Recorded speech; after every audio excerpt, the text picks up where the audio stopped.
Hello, everyone. Happy Friday. How are you doing? I'm back for my fifth live stream in a row. Can you believe it? I can't believe it. I think this is the seventh stream overall, so color me surprised that I'm still doing this and people are watching and giving some lovely feedback, which is awesome. So I hope everyone had a lovely week. If you celebrated Christmas, I hope you had an amazing time with friends and family or whoever you celebrated with. Um, and maybe you've had a chance to have a little bit of downtime and just kind of reflect on the year and how it's gone for you. 2024's been an amazing year for me. I feel very fortunate for the year I've had. I've been able to travel and do some really cool things, which has been absolutely awesome. And on the note of travel, I did, as promised, I put out my Hong Kong shopping vlog, which the response to has been amazing. Like, I think 5,500 people have watched that in less than a week, which is just crazy to me. Like, I'm still totally taken aback by the way that the videos have been received from Hong Kong, which has been absolutely awesome. So if you've watched that, I really appreciate that. Thank you very much. I did get a really lovely comment from someone that actually is from Hong Kong, and they said that they shop at those malls all the time and they thought the video was a great explainer and a really good guide for people that are wanting to visit Hong Kong, which I thought was just the biggest compliment, because I really ummed and ahed about that video and how to format it and the way to approach it, because I had so much footage, like walking around Inns Point alone. I think I had something like 35 minutes of me just walking around, and I'm like, how much do you include? What don't you include? So if you watched it, thank you. Hope you enjoyed it. Some of the filming wasn't great, but it was my first time using a gimbal and I was carrying shopping at the same time. So I did my best, which is my rationale to most things I do. Do I know what I'm doing? No, but I give it a go and I try my best. So it is what it is. So back again, and oh my goodness, like Howie Claus, I wasn't kidding when I said he wants your heart, mind, and wallet for Christmas, because my goodness, he went nuts this week. Like, I always joke about the last minute Friday scramble to update the slides. And what did we have? Like 3 releases this, like today alone? Like, this was crazy. Like, they're really trying to pump those flash figures out the door before Chinese New Year. So we'll cover the news, and then I will do my live ranking of the figures I bought in 2024. So I am just doing the figures. I didn't include the vehicles because I was like, well, how do you compare a figure to a 1989 Batmobile? I don't know that you can. So just doing the figures. So a lot of slides, a lot to get through. So yeah, we'll hang out for a bit. Will this be a 3-hour stream? I don't know. I never come into this thinking 3-hour stream, but it seems to always be what happens to me. So last stream of 2024. Hopefully I'll make it a good one for you guys and keep you entertained for a couple of hours wherever you are, whether you're watching live or on the replay. As I said, I really appreciate everyone's support with my solo streaming endeavor, because I don't know what I'm doing, guys. I'm just trying my best here. And we had Carlos swing by before the stream, my friend from New Jersey. Good morning, Helen and chat. A big hello from NJ. I can't wait to see the replay later, as I'm sure the stream will be awesome. Oh, thank you. No pressure. Please make sure to hit the like button for our dear friend. Carlos is my hype man, which I totally appreciate. Probably been one of my biggest supporters this year. So Carlos, I appreciate you. I hope you have a great day. And whenever you see the replay, hello, friend. Anthony Stanfield, hello, Helen. Hope you had a nice Christmas. I had a lovely Christmas. I hope you did too. The weather gods were very kind to us. The days leading up to Christmas was like really hot. It was like 42, 43 degrees Celsius, which I think is like 105. And then on Christmas Eve, the temperature just plummeted. And then on Christmas Day, we had like 25 Celsius, which I think is like high 70s. So beautiful weather, lovely day. Really enjoyed it. Christmas is normally pretty chill for me because only my immediate family lives in Australia. Like, my extended family's all in Europe. So it's a pretty quiet time, which I enjoy. I have friends talk about how hectic it is with all the family and stuff they have to see. And I'm always really grateful that it's a pretty cruisy time of the year for me. So I feel like I'm pretty lucky in that regard. Keith Lee, hello. Good morning and good evening. I hope everyone is having a wonderful holiday. Me too. Did anybody get any cool like figures or collectible related things for Christmas? Like, I'd love to know. Like, I've spent the last 2 months buying stuff for myself, so the only thing that came in the door for me was on Christmas Eve, the extra Batman 89 Deluxe that I did not buy from Pop Culture arrived. Which is a story in itself. Like, I'm still perplexed as to how you send me a second figure. And so I rang them up when it arrived, and I was like, hey, this is here. I'd like to send it back to you, because originally when I told them, I think you're sending me a second figure, they were like, when it arrives, let us know and we'll send you a shipping label. So I thought, cool, they'll organize a shipping label. I'll send this thing straight back. And then they were like, can you send us photos of the box? And I'm like, but don't you know what you sent me? Like, you sent this to me. Surely you have records that tell you. So I'm like, okay. So I'm like taking photos of this bubble wrapped shipper box going, is this what you want? Like, I don't know what you want. Like, I'm trying to return like a $600 item that you sent me by accident. Why are you making that hard? Like, let's just make this easy so I can get this back to you, because it's sold out on their website. So I'm sure they would love it back to sell to someone. But I just found it odd. And then I sent them the pictures, and like, I've now not heard back from them. And I know they were only closed on Christmas. So I'm like, whenever you're ready, guys, I'm happy to ship Batman back to you, because it doesn't belong to me. Hello, community of collectors. Happy New Year to all. Oh, we're not quite there yet. I'm happy to listen and comment as I shop at Walmart this morning. Walmart. Oh goodness. That's a shopping experience. We don't quite have anything like Walmart here in Australia. I remember the first time I went to a Walmart in upstate New York when I worked at a summer camp, and it was an experience. And that was the first time I saw that you guys have like fast food outlets and stuff in the Walmart. It was a lot to me. I was like, really? There's like McDonald's and Starbucks in the supermarket? And it just sold everything. It was crazy. Yeah, good old Walmart. Well, enjoy your shopping. Luminara, hello. How are you? Hope you had a lovely Christmas. And oh my God, I still haven't ordered my shirt. I need to do that. I will order that shirt soon, I promise. Hope you're doing well. Jazzy, what's up, everyone? Just got my Paul Atreides invoice directly from InArt. Oh, interesting. Pretty good turnaround time. Yeah, I mean, that's how early did you order? Because I, as you know, am a little bit cynical about these releases. And I'm like, is it a proper batch, or is it going to be like the Batman where you send out a handful and then everyone else is waiting months to get sign of theirs? So, okay, that's interesting. That's great. That's a great result.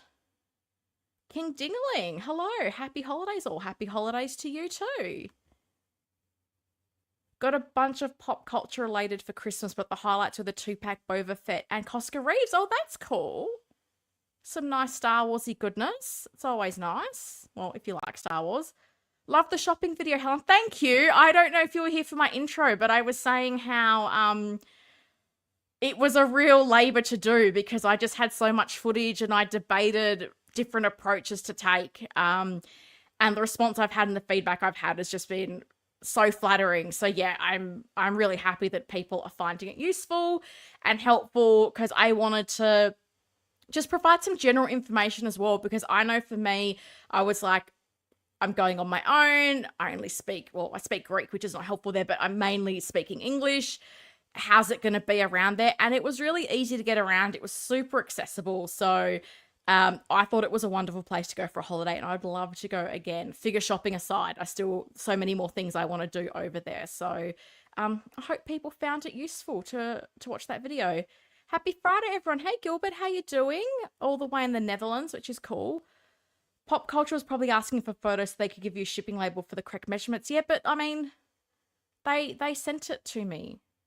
Like, they had that. Like, I would have thought they would have that kind of information on how. I don't know. I just thought it was interesting that they're like, can you send us a photo to kind of prove you have this stuff? And I'm like, well, why would I make it up? Why would I make up that I have something that is not? Yeah, I don't know. We've just got some people chatting, which is really cool. Randall, hello, tuning in from Baton Rouge. Is that Louisiana? Am I right? I have been to Louisiana. I really liked it. When I went there, when did I go there? 2018, I think it was. Had lots of fun in Louisiana. Um, Guys, there's so much to talk about to the point where I had to do two different slide presentations, and I used different software this time. So Shuri's here as always to my co-host. You gonna say hello? Not yet. Okay. So I hope the image quality and everything is okay. If it's not, let me know and I will not use this software again. I don't know why. I just decided to do something a little bit different because I'm hoping that when I do these things, it's an improvement. So hopefully we're taking step forwards and not step backs. You are right. Oh, awesome. There you go. I know stuff. I travel. Been to America a few times. So guys, let's jump into the newsy news because as I said, I've got a lot to get through between the figure news and my figure rankings. So I'm going to kick things off with some third-party stuff. And this was a bit of a surprise. If you're into Deadpool and Wolverine, you can get a third-party Cassandra Nova figure. So this is made by Ad Toys. I don't know who Ad Toys is. I've not heard of them. So if anyone's familiar with them or anything they've released, like let me know in the chat. I'd be keen to know the quality of what their other figures have been like. This is a pretty simple release. There's not really a lot of accessories this comes with, and it looks okay. Does it look perfect, amazing? No, but I think you look at this photo, I think you can recognize who this is. So there's some promising signs there. The outfit looks pretty nice. Like to me, it looks like that jacket has some wires in it, perhaps, which would be cool if it does. As I said, excuse me, really pretty basic release. We've just got some hands, we've got a display stand, and then we've got that little, I don't even know what you call it. It looks like brass knuckles, but it's not, that little tool she wears on her hand. So I saw this one, Kit's just listed this on his website. So available through the usual suspects if you're into third-party figures. And if you're building out your Deadpool and Wolverine line, this might be a good one to pick up because I don't think Hot Toys is going to make this. I'd be very surprised if they do. I wasn't sure. I would have thought if someone was going to make this, it might have been a bit sooner to the release of the movie, get everyone when that hype is up. But I don't know. Is anybody interested in this? Are you keen to pick it up? Let me know. I feel like people who are into that Deadpool and Wolverine line are very committed. And the one I'm waiting for is the someone to do that Chris Evans from the movie, right? Although maybe you could kit bash that. I think some people have done those Fantastic Four figures. Maybe you can do that with a Captain America head sculpt. I don't know. Maybe that's good enough for people. Maybe not. I don't know. My inner Supermans. Oh, multiple. Are you getting two? Are arriving tomorrow at my post office. That's cool. That's pretty cool. Nice to see people are getting them before the end of the year. And hopefully problem-free, I hope, because some people have been having... I feel like it's more with the Batman that people are having a few QC issues with those InArt figures. So I'm hoping everyone gets their stuff okay. So Cassandra Nova, she's there. Not 100% sure on the pricing on this one, sorry, but 1/6 kit, I know he's got that on his website. And then So Toys, they've been a bit slow. They've been a bit so with their releases this year. They announced this Armored Knight Batman. So this is there if that's of interest to you. It comes with a kryptonite spear. You've got a gun. And what was interesting to me is new figure base, because So-So's been very methodical with having that same style of base with all of their releases, with that kind of great pattern, which I liked. I kind of liked the fact that they had their own thing and they were consistent.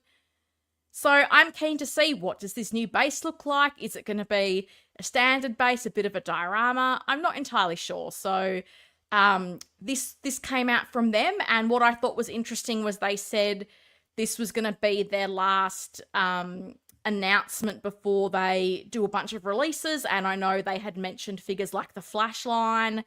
I think there was, I can't remember if this is the character name or their name, like Starlight from The Boys, the female character. Like they did list a bunch of figures that they said, no more announcements till we release these. So It's in the So Toys group. If you're there, they kicked me out. I'm not sure why. I don't know what I did to So Toys. But I saw some screenshots there. So apparently some releases coming through from So would be nice because, of course, we are just over a month away from Chinese New Year. So Chinese New Year this year is on the 29th of January, and nothing will come out for a good 3 to 4 weeks. So this is why I think we're seeing Hot Toys, a lot of these other companies are trying to get stuff out the door pretty quickly, because after that, it will be pretty slim pickings for a while. Tully, what's up, Shira? Hope all is well. Cheers. I'm well. How are you? Hope you had a lovely Christmas, if that's what you celebrate. Greetings and Happy New Year. AJ, how you doing? I guess I should say Happy New Year because it is the last stream of 2024. It still feels a while away. But I think I'll stream next week if people want me to. I've had some thoughts for some topics that I could do, so I might mention that later on and see if people are interested, or if people want a week off. That's absolutely fine as well. I try to do this stream to accommodate everyone who's watching. Keith Lee, she looks decent, outfit looks good, but the hands aren't accurate. Fingers should be elongated. Oh, interesting.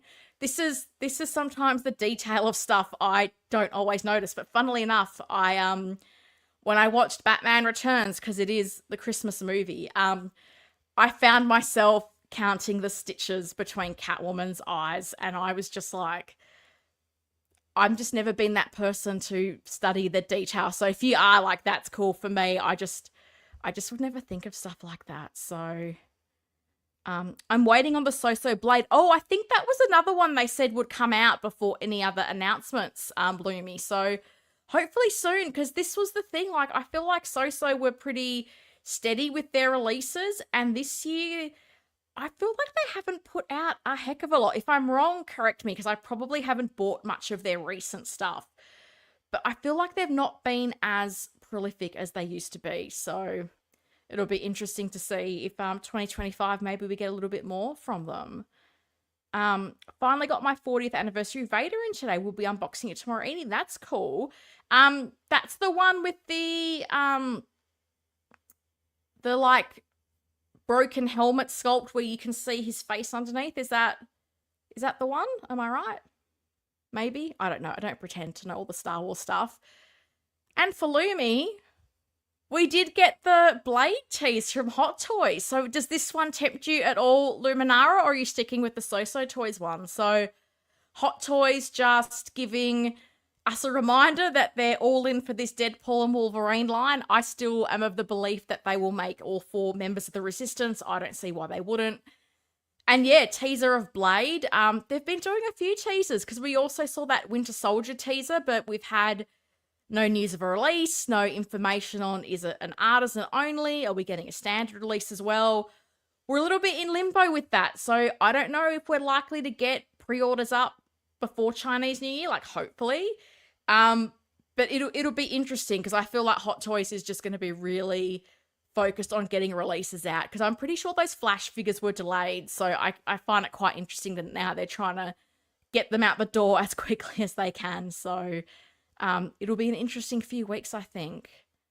Helen, reminder that Pop Culture has 20% coupon boxing on all in stock. They do. So Boxing Day, which is the day after Christmas in Australia, it's like the equivalent of Black Friday for us. So this is where shops have their big sales, and Pop Culture did do Black Friday. We don't have Thanksgiving here, but Black Friday sales are becoming a thing for, I don't really know why, but I'll take it. I'll take a sale. So yeah, they do. They've got quite a few figures, and quite a few figures on discount. So there's a few figures that are reduced down to like 199 Australian dollars, which I think is, what's that got to be, like less than 150 US. And then you can get 20% off those. So there's bargains to be had at Pop Culture if you're prepared to buy from Australia. I understand their shipping is pretty good to the US. Like, I obviously have no complaints because I'm getting it domestically and it's normally pretty quick. But a lot of people in the US seem to buy from Pop Culture and are pretty happy. The only thing is they never tell you how long their sales are going to run for. So they never give you it's starting now and ending on this date. So it could end at any time. So if there is something you've been eyeing off on the Pop Culture website, I would pull the trigger sooner than later, because you don't know when they're going to going to stop the sale. It's the Vader with the translucent helmet when you can see the skull underneath. I think I saw that at Secret Base. That's cool. A whole bunch of people chatting. That's very cool. So yeah, Blade teaser. So we'll see. Deadpool and Wolverine movie. As I said, I think we're going to get all 4 of the members of the Resistance. Whether they go deeper than that, I'm not entirely sure. But Blade coming soon. We think. We hope. And then InArt. Good old InArt. And I will say quickly, so we talked about the InArt Joker 4-pack last week. And I probably should have done a screenshot of this, but I didn't because I was lazy. I will say, I think the footage I've seen from the sort of Chinese vloggers, I think the red suit sculpt looks better, but I still think it's the weakest of the 4.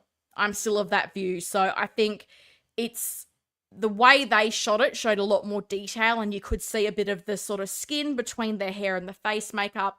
I think the face makeup looked a lot better, but I still think when you look at those 4 head sculpts, I think the red suit sculpt is the weakest, and it shouldn't be. I think that should be the strongest of the 4. That's the iconic look for Joker.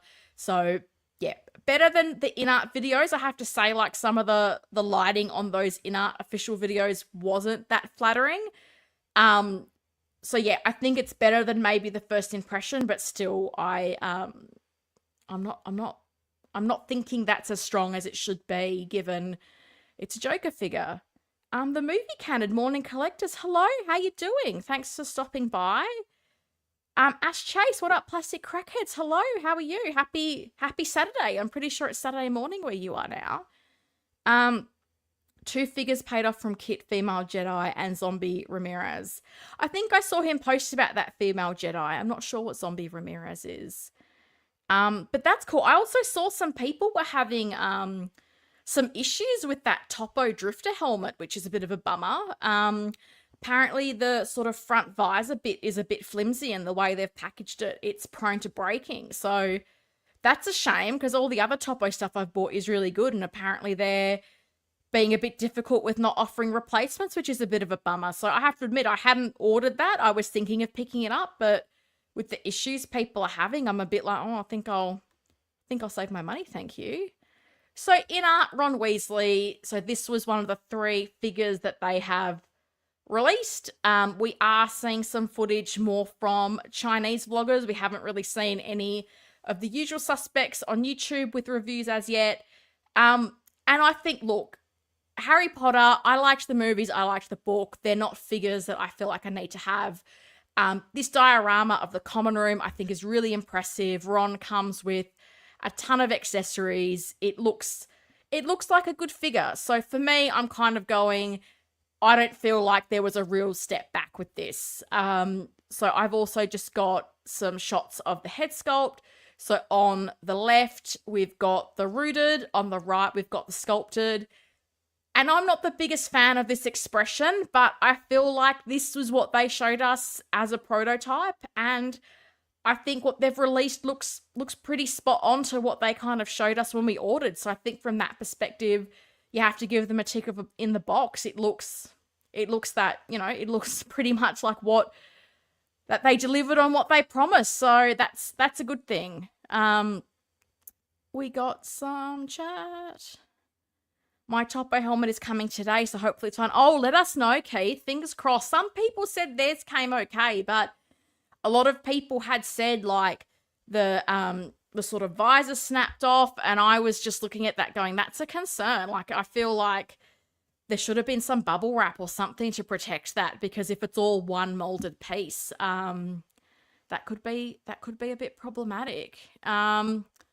Ramstein fan, hello, just got to have my test. Howdy, Helen and chat. I reconnect when I get home. Lovely to see you. Hope your test went well. More people waiting for my Topo helmet.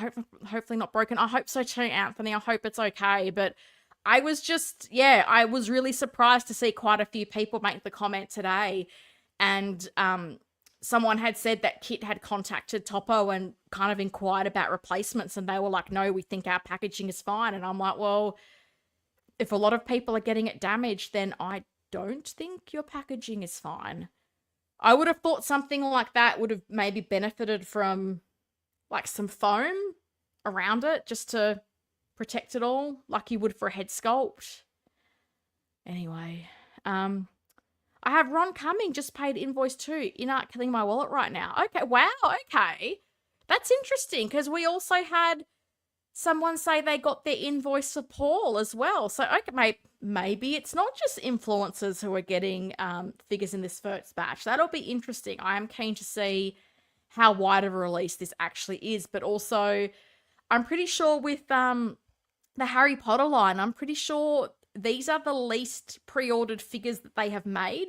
Like, I think Harry had really low numbers, and then you have to think Ron and Hermione would be equal or less than Harry, because I don't know that people are getting just a Ron or just a Hermione, like, you know, without a Harry Potter. So, interesting. Which one are you getting? Are you getting rooted or sculpted?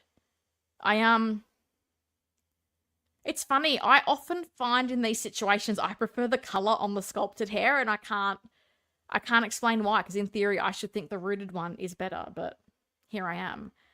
I paid my shipping off on Monday for Paul Atreides. Oh, okay. A couple of people have got Paul on the way. That's cool. We just got some chat. That's very cool. I know it's a tough question, but what's your figure of the year? Well, I am going to do that, Tully. So what I thought I would do is with my ranking of my figure purchases, I have also put out what I think was my figure of the year. So that's coming up in the stream. How long it's going to take me to get there, I don't know, because these streams are a marathon, not a sprint. So I am definitely going to put out there what I think is my figure of the year. Appreciate it's a very subjective thing. A lot of people are doing big top 10 lists and stuff like that. I've tried to base mine on like what I've seen, because for me to say something's a figure of the year if I haven't seen it in person doesn't feel right to me, because I'm probably one of the top people that says take blogger photos with a pinch of salt. So I was kind of lucky that going to Secret Base, I got to see a lot of figures in person this year. So it's coming up in the stream. So no spoiler for that. We'll get to there eventually. Hello, Helen. Hello, Safel. How are you? I'm getting rooted. Ron is the least PO'd, my sources told me. Well, doesn't surprise me. And this is the thing, like, I get he kind of has this goofy expression, but I'm not sure if that's what I would have gone with. As I said, I never liked this expression, but I look at what they put up for PO and what they've released, and I'm like, yeah, okay, they're pretty close here with this. I'm no expert when it comes to Harry Potter, but Ron looks good and comparable to the prototype images. Don't know why some collectors are upset about it. Oh, people are upset about Ron? As I said, I think this is as advertised. Like, if we're looking at what they put up as images for PO and what's come out, as I said, I think this is as advertised. So I just, people just get upset about things. I don't know why. Like, I think even in this video, it looks pretty good to me. So I thought Ron and Paul looked really great in the footage that InArt put out. Ash Chase, what up, Helen? Hope your Christmas was awesome. It was lovely. Hope yours was too. We actually got a little bit of cooler weather over here in Western Australia. So after a hot start to the week of like 42s and 43, we got down to 25, and it was lovely and cool, and I had a nice time. Relaxed, ate some nice food, watched some sport on TV, which was nice. So yeah, it was a good day. I enjoyed it. The comments just keep jumping on me. I've ordered a rooted Paul, but I think I might order the sculpted one for full dress. Look, it's interesting because shall we go to Paul? Let's go to Paul. No one wants to talk about Ron, do they? So the Paul Atreides, which does come in sculpted and rooted, and you've got these two different looks for it. And this, I think, looks great. Like, I know there was a lot of hype for Dune. A lot of people were super excited. I think when they announced the pre-order for this, the hype was high on the movie. So well done, InArt. You dropped this at a really great time. I think both of these look kind of cool. The thing that I found interesting, though, I'm just going to jump ahead. So the rooted and the sculpted hair, to me, and if I'm seeing things, please tell me I'm not sensitive about these things. To me, I feel like there's a noticeable difference in the length of the hair. The rooted hair to me looks quite a bit longer than the sculpted. So I'm keen to know, have I seen Dune? No, of course I haven't. Like, are you new here? I don't watch movies. Um, but I was keen to know which one of these is accurate because I've said in the past, for me, with the Robert Pattinson Batman, I actually prefer their sculpted hair because I think with the rooted hair, there's been some real inconsistencies with the length, especially as we get to the later batches. So I'm quite keen to know, like, you guys who've seen Dune, which hair is the better length? Is it the rooted or is it the sculpted? I think both look good. Like, I seriously think InArt has done a really good job with sculpted hair, like way back to the Joker as well. I think it was AJ who might still be in the chat. I'm pretty sure he got the sculpted Joker, and that looked really nice. So I think if you're not interested in doing hair, haircut, styling hair, I think the sculpted hair that InArt is doing is really nice, but I don't know of these lengths which one is more accurate. But I think both sculpts looked really nice, and I think if you can pick up a sculpted one as well, why wouldn't you? Then you've got the options as well. So options are always good. Agree, someone's figure of the year should definitely be something they've held in hand. Yeah, I think so too, or at least seen. So I just, to come out with some, because I thought, should I do a top 5 or a top 10 list? But there's figures that I'm like, well, from what I've seen, it's good, but I haven't seen it in person. So for me, I just thought I'll just name what I think is figure of the year. It's something I've seen, and I think that's the best way to do it, because blogger photos or in-hand footage, like, sometimes there's figures and you can't explain it.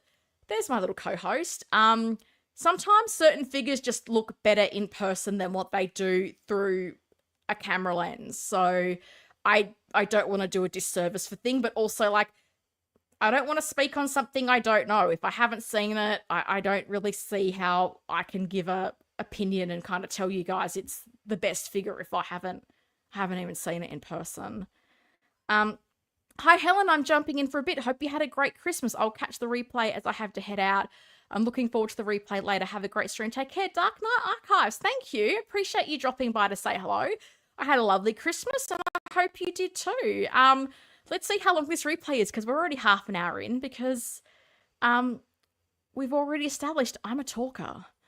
I have no idea who Paul Atreides is. He's from Dune. He's from the Dune franchise. And it's funny because when I flew to the US, they had Dune 2 to watch, but not the first Dune. So I was like, give me a break, Qantas, because if they had the first one, I probably would have watched them, because I was trying to stay awake during the flight. But I was like, didn't want to see the sequel before the first one, so I kind of got thwarted with Qantas.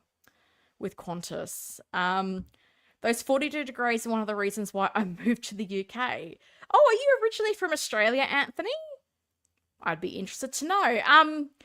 Look, I'd like to say you get used to them, but you really don't. I kind of turned my air conditioner on and didn't turn it off for like 3 days, because that's just the easiest way to do it. So I think you just learn good coping strategies after you've lived somewhere like Perth for a while.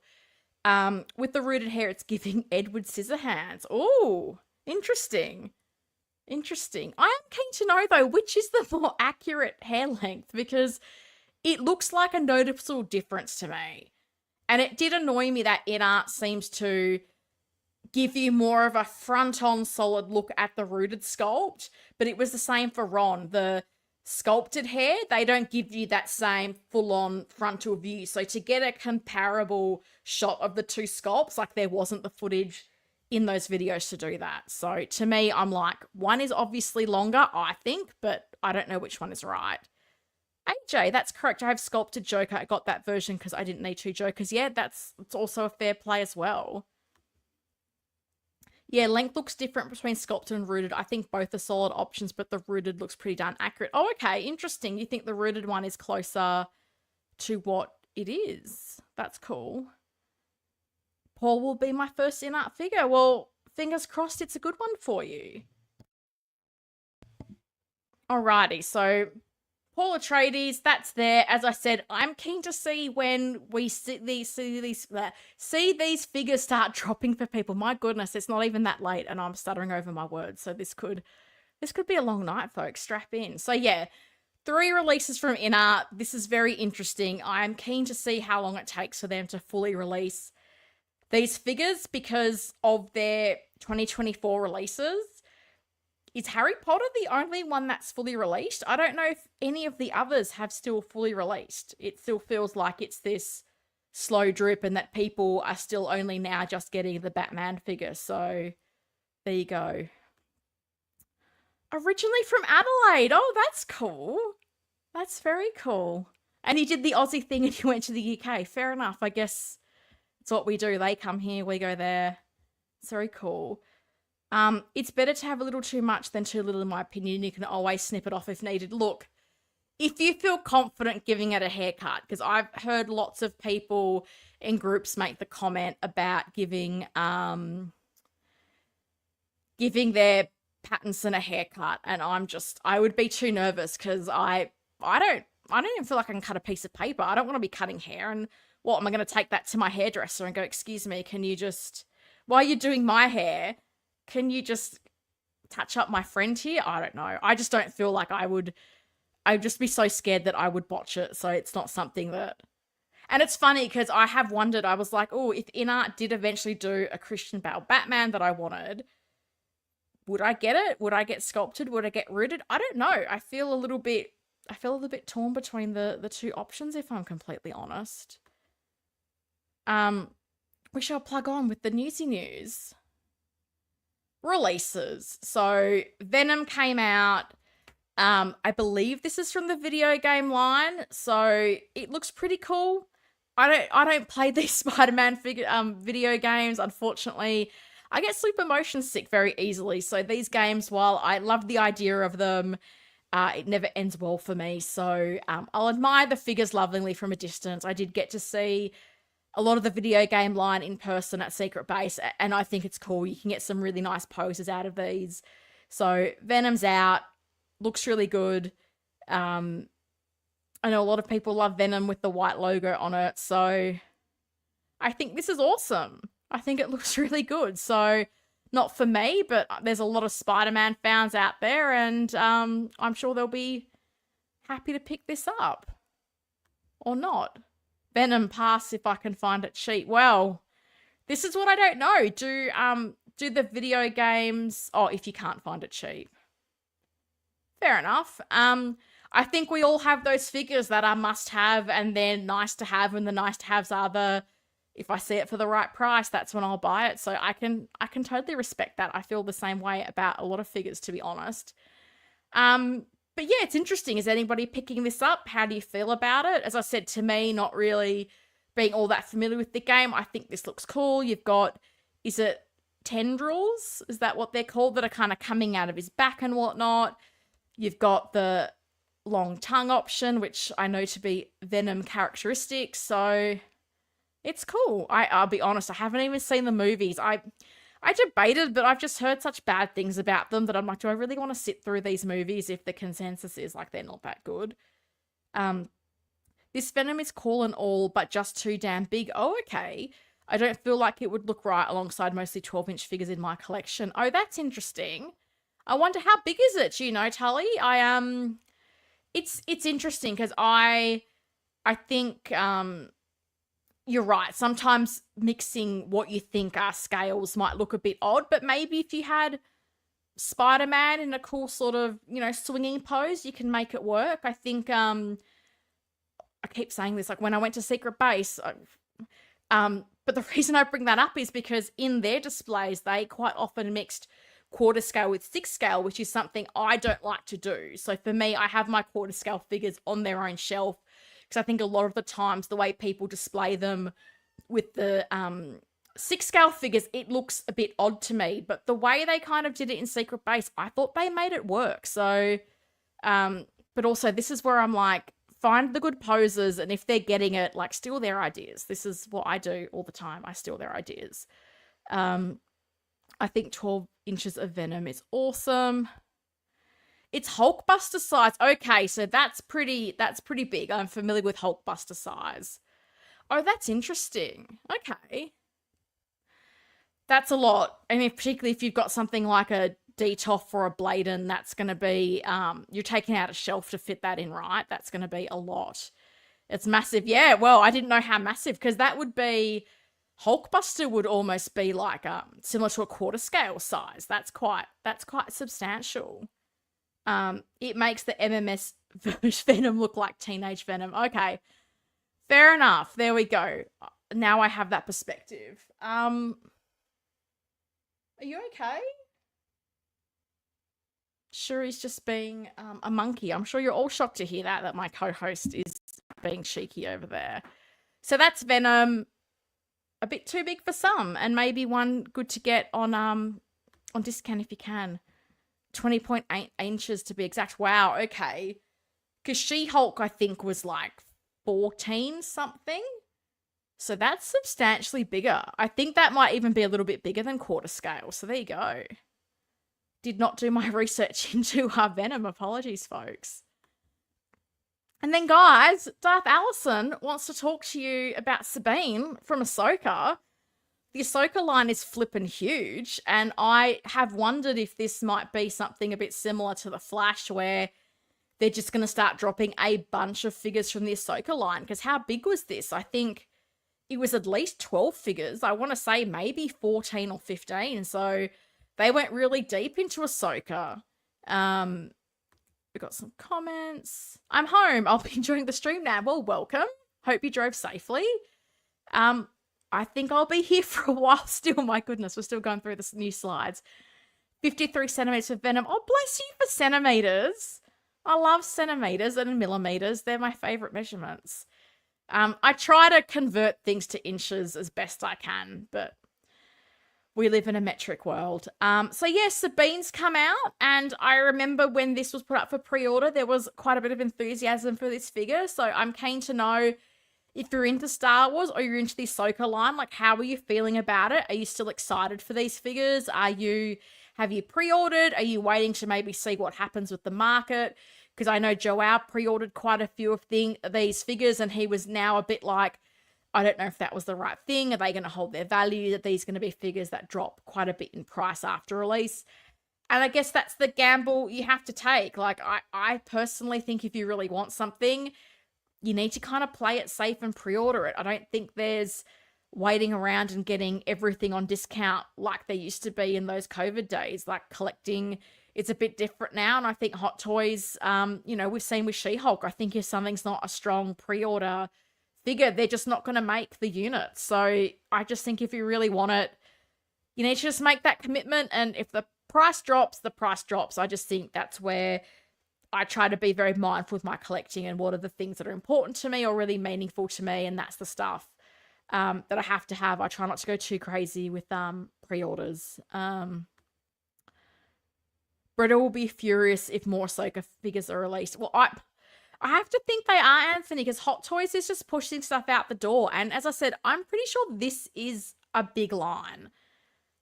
So I wouldn't be surprised if we see more of them before Chinese New Year. I can just imagine if they've got stuff ready to go, they just want to get that out the door through Secret Base. They want to get that on the boat or however they send them to Sideshow.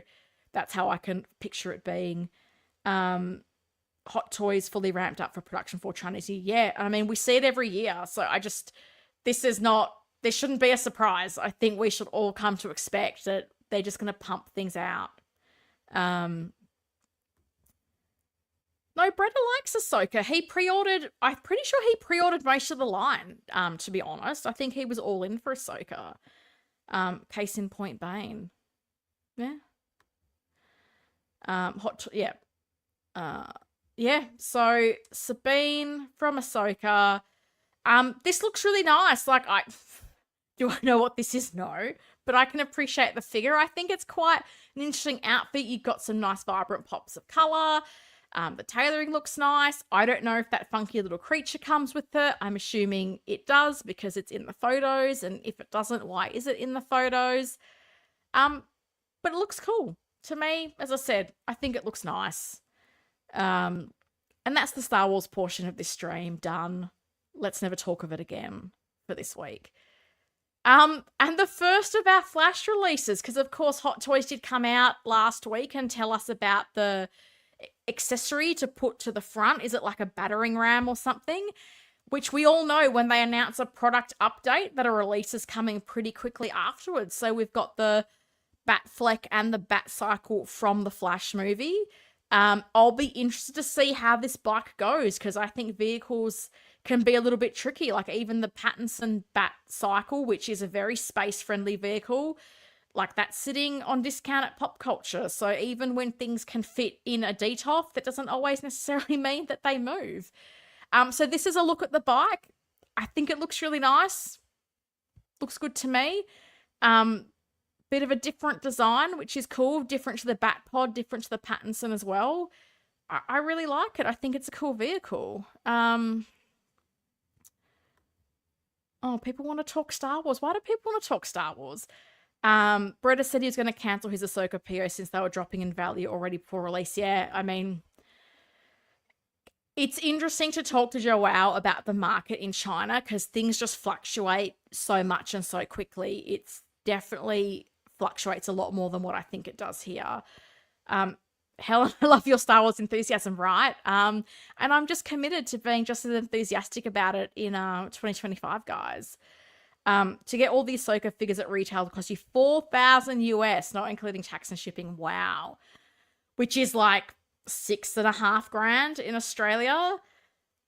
No. Burger King Batman, Ash, I did think of that when I saw the pictures today because, of course, there's this sculpt and it's interesting because I feel like the top half of it in the cowl, I can kind of see Ben Affleck. The bottom half of it, you've lost me. So this is where, I mean, Jackson Zhu, if you're watching, if a mouth plate was ever needed, it's probably for this one. But I don't know. Like, I know a lot of people have love for Ben Affleck as Batman and Hot Take Helen. I don't know. I never really warmed to him in this role, but I know he's really popular. I don't particularly love this suit. Like, they've gone with something a little bit different with this design. I don't particularly love the kind of, I don't even know how to describe it. It's like Swiss cheese Batman with all these kind of patches and holes there. So it's not for me. And I wonder, and this is maybe where one of the reviewers will show us, can you use one of the existing Batman? Like, is there an existing Ben Affleck Batman that has face plates that you can swap it out for? So is this something that you can easily improve on? Because if those face plate exists, maybe it's an easy swap and you can get this looking not like Burger King Batman. So I'm hoping that people who are reviewing this maybe have another Ben Affleck Batman and they can give us a look at what it might look like with a different faceplate. Flash Bat Cycle looks great. Can't wait to put it together with bats. That's cool. Anthony, are you getting this Batman or are you going to put it together with a different Ben Affleck Batman? Tiny Art Guy, hello, happy Christmas. Happy Christmas to you too. I hope you had a lovely day. Thanks for joining us. The suit is horrendous. Okay, I'm glad it's not just me because, as I said, there seems to be a whole lot of love for Ben Affleck Batman. So I feel like you can't really criticize him. And I mean, I criticize enough fandoms that I'm like, do I really need the Batfleck people coming after me as well? Probably not. But yeah, I just looked at this and I was like, I don't love the design of this costume at all. No shizzle on a new faceplate. Well, it's got to be coming, right? I feel like Jackson Zhu is really into that game now. So I think it would be some smart money to do something on this and have a better likeness, particularly if there aren't Hot Toys faceplates that will work in that cowl. Can't wait for this in the bike. I love the suit. Okay, it's classic grey and yellow from the comics with a modern twist. Oh, okay, interesting. See, I don't mind a grey suit, but just all these, like, on the chest armor, these, like, patchy bits and across the leg, I feel like that's where you lose me. It feels very busy to me. I'm like, if you're the Dark Knight, what's all this stuff? I don't particularly know.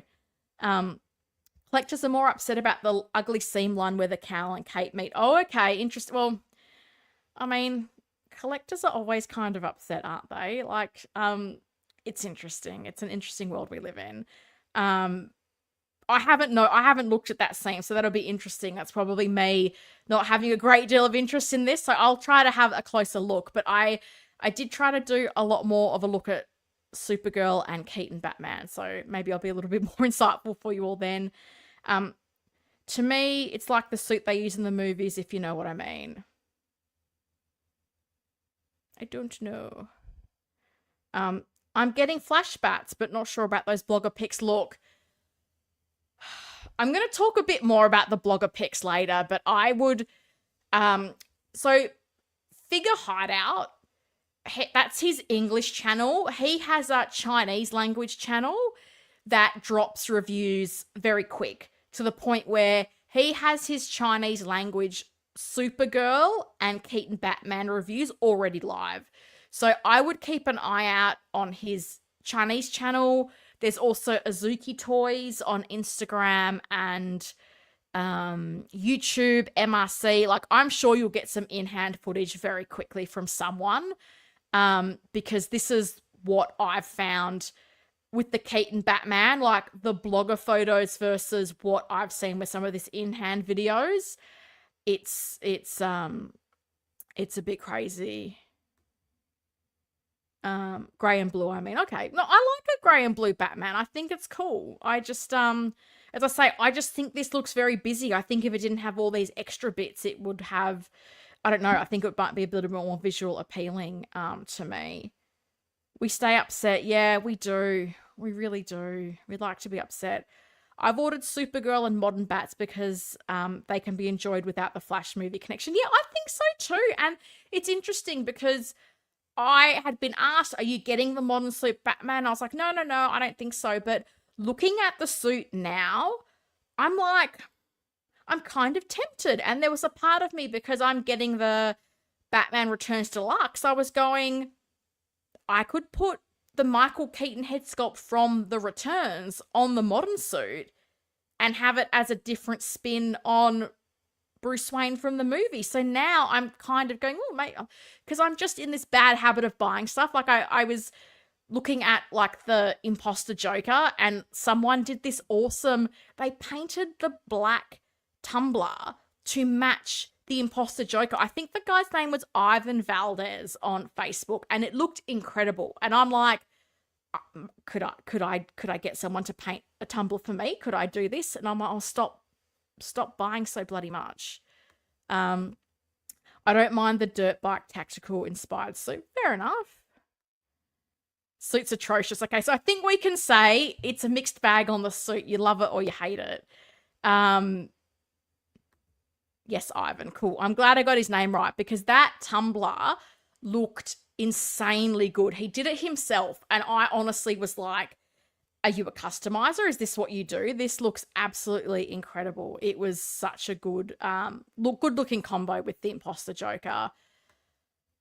So yeah, some more looks at the Batfleck. And as I said, I do feel like within the cowl it doesn't look too bad, but yeah, that faceplate, it just doesn't look right to me. So yeah, I'd love to know if there are swappable faceplates from existing releases. Could you put them in there? Could you improve the figure that way? I think it'll be interesting, because I don't know if the shape of it, would it even match? So hopefully a reviewer shows us what that looks like, so we can take a look and see, because maybe that's a quick win to improve on this one.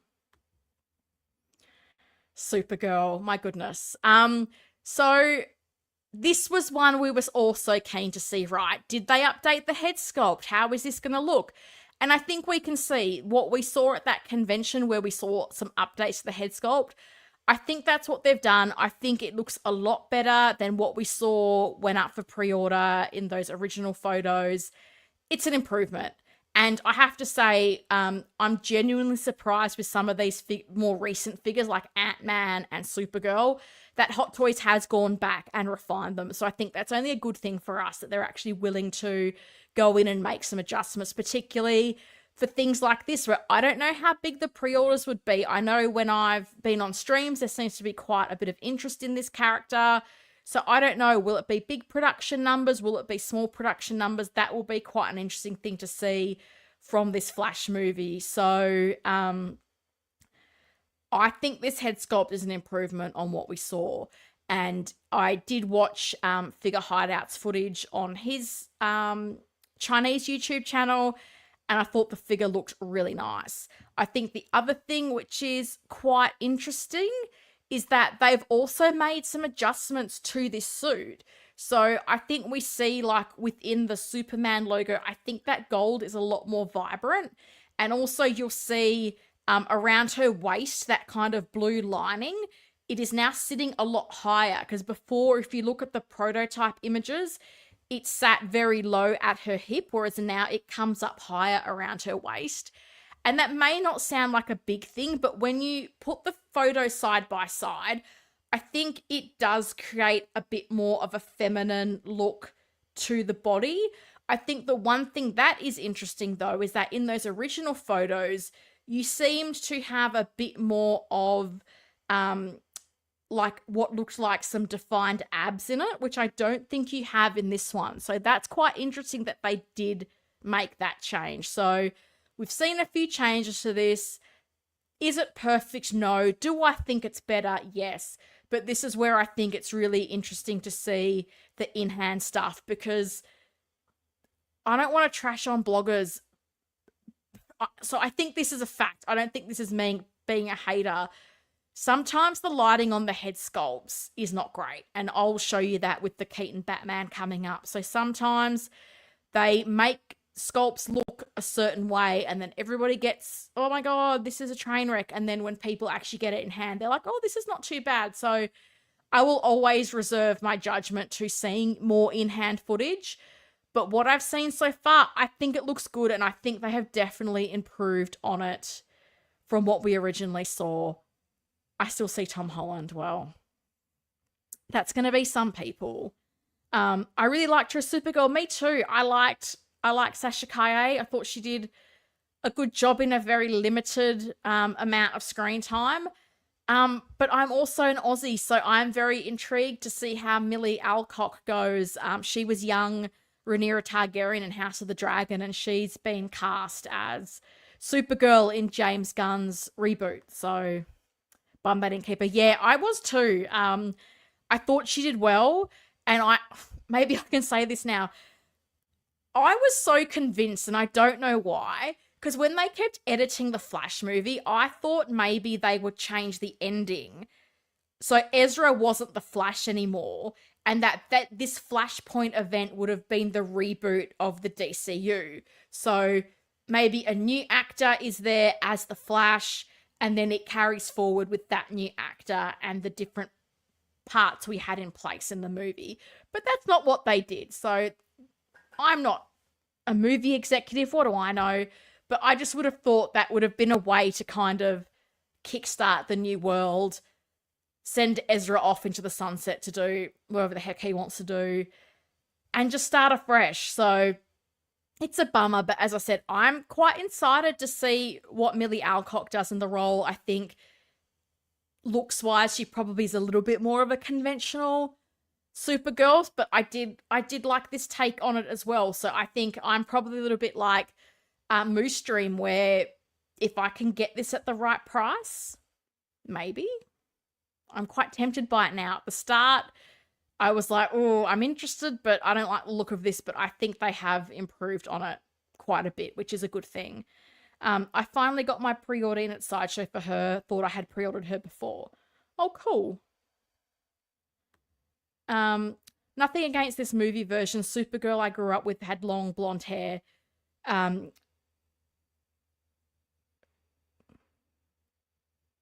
Sorry, I just brain failed in the middle of that sentence. So basically grew up with long blonde hair Supergirl and would definitely picked up that version for my collection.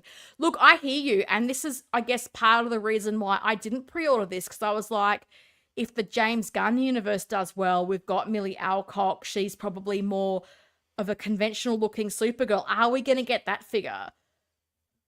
I'm always going to be drawn to the Aussie girl. So I think maybe, if we're lucky, maybe we'll get another Supergirl pretty soon. I think it'll be interesting to see what her outfit will be like. What will she look like? Will it be more of that traditional look? I don't know, but I'm hoping that DC can make some great movies and we can start getting some nice figures from them again, because it has been a famine for quite a while. Um, the big question is, will Supergirl sell out like She-Hulk because it was a small batch? And that's a great question, Gilbert. This is what I'm wondering as well, because I was saying earlier, I think the day of Hot Toys just making big batches regardless of pre-orders is over, and stuff that is not going to sell well at pre-order, they're just not going to make a lot of. So I am really keen to see as well, are they going to limit the number, or will it be a bigger release because they're like, well, we've paid for likeness rights, we may as well put them out there. Like, I have no idea what to think. So I think it will be really interesting to monitor the progress on this one, because then I look at something like Mighty Thor, the Jane Foster, and I'm like, well, I don't think Love and Thunder was the most loved movie, and that figure seems to be hanging around. So did they make a lot more than we maybe thought they would? Like, you know, Hot Toys doesn't speak to us, so we just have to kind of monitor the market and see. But it will be interesting to see, how many of these are out there eventually, and is this something that if you didn't pre-order it, you're not going to get it, or will it be something that is eventually discounted and, you know, we get it pulp culture for an absolute steal? Like, only time will tell. And then to round out our newsy news, Michael Keaton Batman in the modern suit. As I said, this suit, it looks cool. I really do like the design of the suit. The cape has a few wires in it, so I did watch the footage that Figure Hideout put on his Planet 33 Chinese YouTube channel. It looks really nice. I think it looks good. I do like the design of this suit. I think it is a nice modern take of what we saw in the 89 Batman movie. But I want to talk about the head sculpt and the blogger photos, because this is the thing that I've kind of danced around so far. We've got 2 photos of the same sculpt with very different lighting. And the one on the left looks a lot younger, I think. And the one on the right looks super old. So this is where I find it really hard with the blogger photos to go, well, what do you believe? Because this is the same product. And I totally understand photographers are going to have their preferences for style and how they want to shoot things. But if you're Hot Toys, I do kind of feel like you have to go, does this accurately represent our product? And looking at the footage that Figure Hideout has put out, I have to say, I think the photo on the left, which is, I think, more brightly lit, that to me looks a lot more accurate for the head sculpt. And that's, again, this is where people can kind of fly off the rails at blogger photos and then going, oh, this is trash, this is a bad release, it doesn't look like him. Because the one on the right looks significantly older. So I wanted to put these photos together because I did think it was quite interesting that in that same set of photos you had these 2 very different, they looked like 2 different sculpts. Like, seriously, they looked to me like they were painted by 2 different people. So I find it so interesting with these blogger photos. And then everything I've seen, I think Azuki Toys as well had also put out some video footage. And again, that lent itself more to the photo on the left, which is the hair looks lighter, the skin does not look as old. Like it just looks so vastly different. She looks good. She's coming home. We'll judge then. Oh, that's cool. You're getting the Supergirl. That's awesome. I might be the only one, but I thought Flash had a great storyline. I loved how they pulled it together with the multiverse. Definitely not executed the best and could have been better. Look, I didn't think the movie was horrible. I just don't particularly like Ezra Miller. So that kind of played on me. And I guess when I heard they were editing and making changes, I did kind of go, hey, if they're doing a Flashpoint scenario, are they reworking the ending? Because I'm pretty sure like James Gunn was then in the picture. So I kind of thought, will it ultimately end with, like, to save the world, he kind of erases himself and he's now someone else. I just would have thought that would have been a kind of interesting way to wrap things up, given how divisive Ezra is. I mean, as I say, like, the movie itself, I enjoyed it. Like, wasn't the best movie I saw, wasn't the worst movie I saw. I thought having George rock up in the end was hilarious. Like, I was not expecting that. Um, but yeah, I just think, when you've got someone like Ezra as the leading actor, that plays an impact. Because I went on like an advanced screening, and normally when you go to an advanced screening of a superhero movie, like here, it's packed. And I looked around, I was like, oh, this cinema is like not even half full. And I think that was indicative of how it was going to perform in the box office. Um, I want this head sculpt to try on the Jazz Ink Vulture. Oh, there's an idea. That's a really cool idea.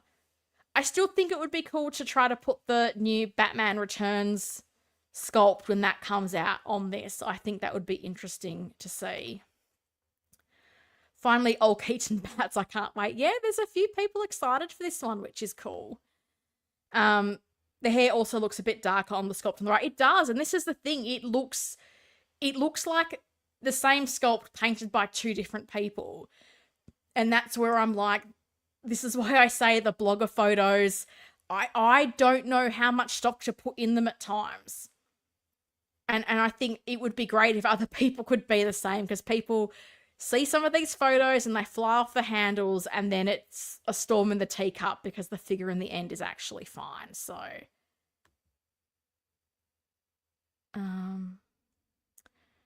they never address who killed his mother. Forehead slap. Oh, yeah. Definitely looks like two different sculpts. Like, and this is why I wanted to put those photos side by side, because when I first was going through the blogger photos and I saw the photo on the right, I was like, oh my God, this looks... I then Googled a picture of Michael Keaton from The Flash, and I was like, I know he's older, but like, I didn't think he was this old. And then as I scrolled through the photos, I saw the photo on the left, and I was like, well, that is a bit more like it. So this is kind of the point I wanted to make. Like, we need to see more in-hand stuff before just judging things based on blogger photos. I thought Ezra gave a great performance as an actor. Shame the personal issues ruined the work. Yeah. And having two Ezras in that movie, that was a bit too much Ezra for me. The Flash or Black Adam, which did you enjoy more? Well, I haven't seen Black Adam, so I can't judge. I've said this many times, like, if I don't go see something straight away, the odds of me seeing it become pretty slim, and particularly as kind of word got out there that it wasn't the greatest of movies, it just kind of put me off watching it, to be honest. So, and I don't promise people, because a lot of people are like, oh, you should see this movie, it's great, tell me what you think. And I'm like, I'm never going to commit to that, because I know I'm so bad at watching stuff. So what do people in the chat think? Like, I'm sure a lot of people here have seen both movies. I think the Black Adam figures look really nice. Like, I kind of surprised they did 3 different SKUs of that. But yeah, I can't talk to the movie, sorry. If you're new here, I'm going to disappoint you in many ways about movies I haven't seen, so I apologize in advance. It's just the person that I am. Keith Lee prefers The Flash. There you go. We'll see if anybody else has views on The Flash.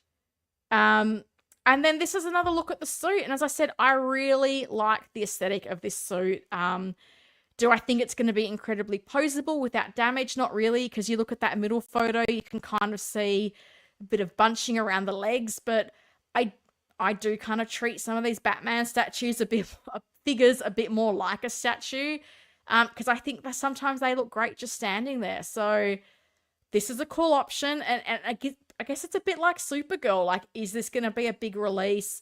Will nostalgia have gotten a lot of people? Because there's a part of me that is like, could this be the big seller from this line, Michael Keaton, based on that nostalgia? He is so many people's Batman, reason why they got into the superhero stuff. So I could picture this being a really popular release. Flash over Black Adam. Okay, we got another vote for the Flash movie.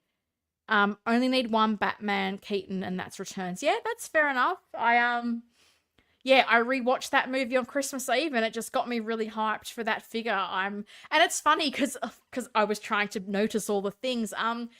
Michael Keaton did look quite tanned in Batman Returns. So I thought it was interesting, because with the 89 Deluxe, I was like, oh, the mouth plate looks a bit too tanned. But I was like, oh, Maybe he was more tanned than I thought. I don't know, but in Returns, I did notice that he was quite tanned.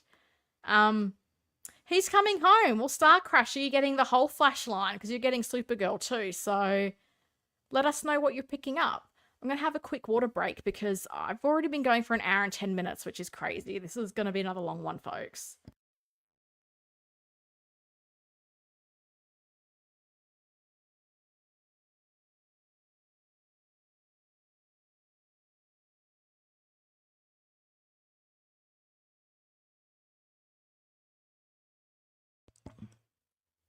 That's the hard thing with these solo live streams. You can't really just turn off your camera to take a little break. So apologies every now and then. I take a water break. It's a lot of talking. I'm doing this on my own. It's fine. It's fine.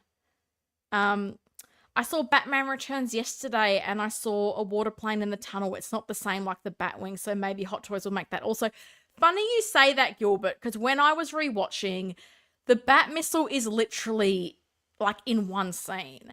And I did look at that and I wasn't sure what to call it, a boat, a submarine, whatever it was, but I'm going to go with water plane because I think that's a great description. That was in the movie a lot more, and it's quite an important vehicle because at that point the Batmobile's it's damaged, he's not using it, and that's what he's using when he brings down Penguin. So there was a part of me going, would that have been the better vehicle to have made? I don't know, but it's interesting because I was a bit the same. I was like, oh, maybe water plane would have been a cool thing to do. And I was also trying to work out how big I think the duck boat would be. Like, trying to go, well, how tall is Penguin? And then how much bigger do I think is the duck boat? And how tall do I think it would be? I just think the proportions of the duck boat, I can just picture it being a very tall vehicle and being difficult to display. I'll buy anything Keaton, not just Batman. So this figure is coming home. Didn't like the movie and hated how he was ended by a nobody. Yeah, that's a fair critique. That's a fair critique. And that's the thing. As I said, I can picture this being the big seller of the line because there's so much love for Michael Keaton, and I do think this suit looks super cool. Hot Toys ain't making no plane. Jazz Inc. on the other hand, look. Who knows what Howie Claus is or isn't going to make in 2025? He's out of control. Yes, all including the Bat Cycle with Batman, all paid off. Just waiting on Sideshow. Wow, that's cool. Were you disappointed about them canceling Young Barry? I was it Carlos that I was talking to this week that was a bit bummed about, because obviously there was the rumors these figures were coming out, and I remember I'm pretty sure it might have been Carlos saying he was a little bit bummed that they cancelled the Young Barry because that was quite an interesting outfit, that kind of mesh of the Flash and the Batman suit. So interesting that they did cancel that. So I do wonder. I have thought about that Flash figure again if I can get it at the right price. Because I bought the Hot Toys Grant Gustin head sculpt. So if I got it, I would use it as a Grant Gustin Flash. I would not use it as an Ezra Flash at all. I first pre-ordered Keaton Bats from this movie, then Batfleck. I just wanted him, but I didn't think he would sell out, so I got him with his bike. Supergirl, I thought I had pre-ordered, but I just got her and the Flash. I missed out, but didn't think he would sell out. Oh, interesting. The Flash is sold out on Sideshow. I think you can still get that at Pop Culture if you don't mind ordering from Australia. And you get a 10% pre-order discount. And if you have reward points with Pop Culture to the right value, you can then get a further discount on top of the 10% pre-order. So that is an option there if you really want to pick up that Flash or the wait list, because sometimes they convert. I have 89 Batman coming, only Batman I need. Well, I got 2. And Pop Culture is making it hard for me to return the one that I did not buy. So, fun fact.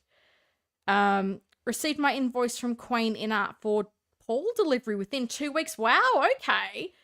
I think you're like the 3rd or 4th person that said they got their InArt invoice. This is interesting. I am keen to see how big this first batch is, because I am a little bit cynical about the batches for InArt. Would anyone buy Nicolas Cage Superman? I would, just for the kitsch value. Oh, look. I don't know. Would people? I mean, oh, do I hot take? I don't have any Superman figures, and I don't know. Like, I've seen Superman movies and I liked Henry Cavill, but I've never been, oh, Superman, he's my guy. I've always been more Batman. So I've never wanted him in my collection. So I don't know. Like, as much as I remember that period where Nicolas Cage was in a lot of movies like Con Air and Face Off, and I enjoyed them, but I don't know that I would want. He probably has one at home. Nicolas Cage has probably got his own life-size Nicolas Cage Superman at home. I can picture him doing that.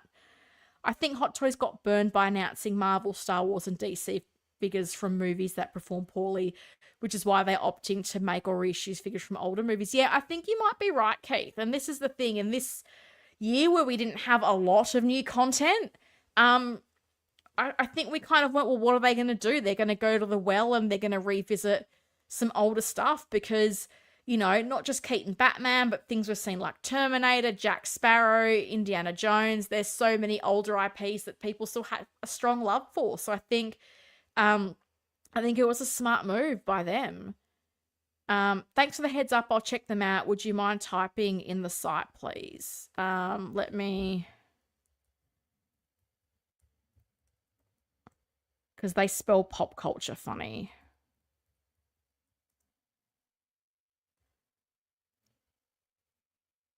I think that's right. Because they don't spell it ER, they spell it A, because I guess they're trying to mimic an Australian accent and we don't use the R at the ends of our words. They're just redundant. So, pop culture. Which makes it funny when people try to say pop culture in an American accent. It sounds so odd because if I'm saying pop culture, like as in pop culture, like a film from pop culture, or pop culture, the website, like we say both the same. So when you hear an American say it and really exaggerate the A, like, I don't know, it just sounds super funny to me. Where were you 3 weeks ago? I would have brought it off for you. Mate, I only got it on Christmas Eve. They sent me a second one and I've been trying to send it back to them. And they were like, send us photos of the box. And I'm like, you sent it to me. And now I have to send you a photo of the box you sent me. So I sent them photos of the box and they have not gotten back to me. And it's now sold out on their website. And I'm like, I'm trying to give this back to you. Why are you making this difficult and prolonged? Why can't I just send this back to you? Just give me a shipping label so I can return this expensive item to you. Oh, hello, sister. Shout out from Malaysia over here. Do you know when InArt is going to release Christopher Reeve Superman and also 12th scale Dark Knight Rises? I have no idea. They've absolutely told us nothing about the Christopher Reeve Superman. So we saw that at Wonderfest in 2023, and then Wonderfest 2024, there was no figure, no update, and InArt is just gone to ground. Like, I know other YouTubers like Kiko Collects and Will Foxification have been trying to get John on a stream, and their emails and their correspondence are just not being replied to. So I don't know what's going on with them. They're not being very public. They've not been in streams for a long time. So I think your guess is as good as anyone else's. But I think the fact that we've had no news or updates in 12 months, what do we take into that? I don't know. I know a lot of people wanted that Christopher Reeve Superman. I know the Hot Toys one is quite old now. I've got no idea. And the 12th scale, I don't know. They've set up a new brand called Morphig, which is an odd name, which they do have social media for. So maybe drop like Morphig. I think it's Morfig, maybe is how they spell it. Maybe drop their social media follow and just see if there's any updates. But I think your guess is probably as good as anyone's, to be honest, because they've just gone to ground. They're just not really talking to anyone. So I wish I could tell you more, but unfortunately, I've got no idea. You're correct, Helen. Thank you. You're welcome. Type it right. I can multitask. I can do multiple things at once, guys. Let's leave Linhart alone. They're in the factory knocking out figures. Well, let's hope they're also knocking out the QC, because We need the QC to be good because I have been a little bit concerned with some of the stuff we have been saying. So guys, that was the newsy news. It only took an hour and 20 minutes, but hey, that's how I roll. I'm a talker. I talk a lot. I want to talk to you guys. I read all the comments because that's also how I roll. So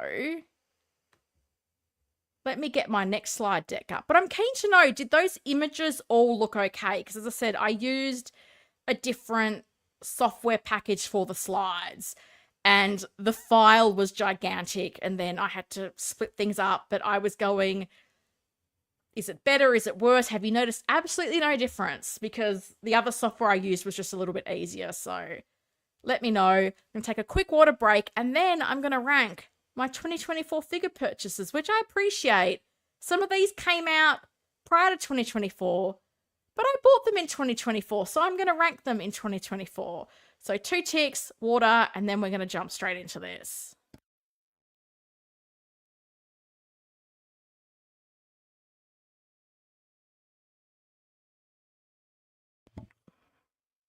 All right, everybody's telling me the images look fine, so that's great because, as I said, we're trying to get 1% better every week.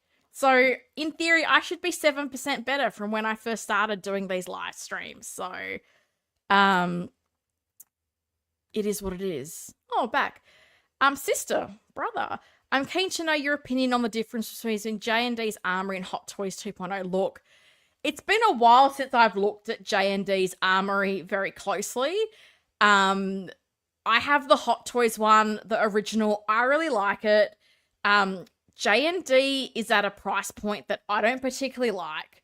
I'll be honest, like I'm in Australia, the currency is very weak to the American dollar, so I don't know. I just think Hot Toys is there. It depends. How much do you love silicone? I'm still a bit skeptical about silicone and the longevity of that, and I know there's some people who are very pro silicone and think it's very durable and a much better material to use. I guess I would have more faith in it if there was stuff that had been out for a bit longer. So yeah, I'm probably not going to help you much on that. But as I said, I have the original Hot Toys Armory, which you can kind of just see on my shoulder. I really like that. That's going to be a lot cheaper. You're going to get that with a Batman figure that can actually articulate. Like the J&D Batman is essentially like a power pose. So I think you're going to get a suited Bruce Wayne with both. I think you're going to get a Batman that you can actually pose and articulate. So if that's important to you, that's another thing to factor in. And I do think the Hot Toys Armory looks really good. So I guess it depends what you're into. Like if you're getting the other J&D stuff, like that's up to you. But for me, I'm like that Catwoman, for example, I think would be more than $3,000 Australian, which I'm like, I'm not paying that for Airport and Hathaway and a Catwoman. I just wouldn't. That's a mortgage payment. I'm not paying that on a figure. You are free to roll as you like, Helen. Keep rock and rolling. Thank you. Appreciate you. My guess for Helen's purchase of the year is Batman 22. Oh, really? Well, we'll see how well you know me, Keith Lee, because, you've been in all these live streams, so you get double brownie bonus points for you because you're always here, and I appreciate that. So these are the 12 figures I've bought. I'm going to try not to be too talkative about each figure because otherwise we'll be here all day or all night in my case. But let me know if you have any of these figures. Let me know your thoughts on them. But also let me know in the chat, like, what's your figure of the year? Whether you want to do that now or when I talk about my figure of the year. I'm keen to know, or what is your favorite figure that you've bought this year? Because I think we've got people that collect a lot of different lines, certainly lines that I'm not particularly exposed to. So I'd love to know what you think was like your favorite figure purchase of the year. Helen, if you have the Armory with Alfred, you're laughing because I don't think we'll see Alfred again. Yeah, that is the one I have. And who knows, will they, won't they? Even though it's an older sculpt, I still think sculpts like the Alfred, the John Blake, the Jim Gordon, I still think they look really good. So even if they did an updated Alfred, I don't know that I would change it out. I really want Howie Claus to give me the new Batman on its own. I just want the new Batman on his own. I don't want an armory. I have an armory. I don't need more. Um, if I'm right, I get a set of Hot Toys keychains. I don't have a set of Hot Toys keychains, Keith. Um, it's very important you talk about figure review and why you choose it and what memories it holds. Well, I'll talk about all that stuff. Yeah, recently watched your room tour on YouTube, and I must admit I admire your collection, sister. Oh, thank you. From the previous question, I'm going to purchase the Dark Knight Armory 2.0. Yeah, I think it's a great pickup. I think if you're a new collector or you didn't get the previous Armory, I love that. The updated Bruce Wayne looks good. The Batman looks like I just sometimes I look at these more expensive things and I look at the price and I'm like, okay, is that 3 times better than the Hot Toys version? I often don't think that they are. So I don't think you'll be disappointed with that. I think it's really cool. Speaking of room tours, I was thinking of doing a full room tour because I think that was my Batman collection tour. Because I've got like the detolfs and stuff that you guys can't see, and there's been quite a bit of action in there. So let me know. Full room tour. Maybe that's my first video for 2025. I don't know. I'm here all day. Appreciate you. Batman on his own is inevitable. Yeah, I hope so. I really do, because I think that new Batman looks very nice. So, I'm going to rank my 2024 figure purchases. Let's see how long this takes. We're at 1 hour and 26 minutes. Will I talk for 1 hour and a half? Maybe. Who knows? So starting off at number 12, the Mars Toys Mr. W. So my lower ranked figures are going to be the men in suits because they're men in suits.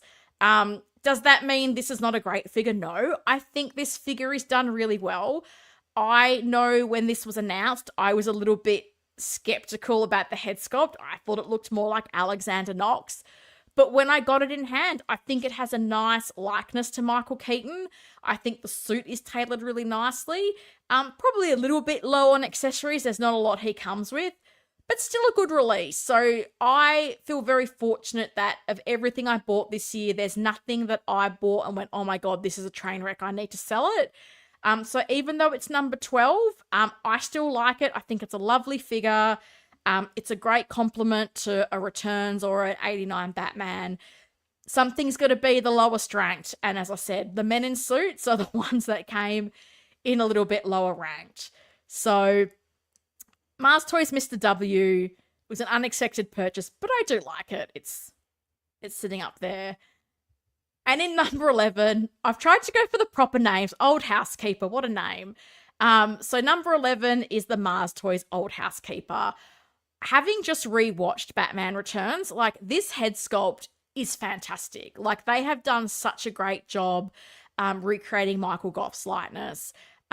This figure was really nice. You got some different swap out parts with a different jacket and I think some different pants.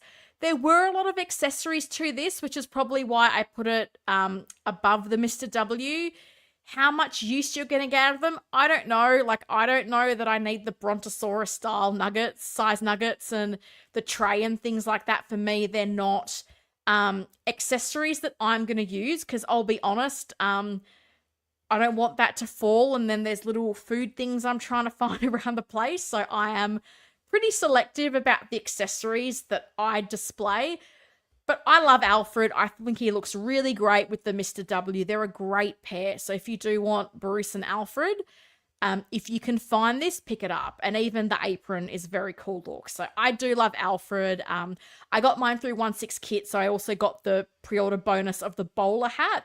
And I think you can buy the bowler hat separately from Kit if you don't have it or you want to pick it up. So as I said, the guys in the suits, they're the ones that came lower down the rankings, unfortunately, because there was a lot of other more interesting figures that came out this year. So, and as I said, something's got to come in the lower ranks. Room tour to wrap up 2024. Okay, well, or start 2025, we'll see. But okay, if people want to see a room tour, I will do a room tour.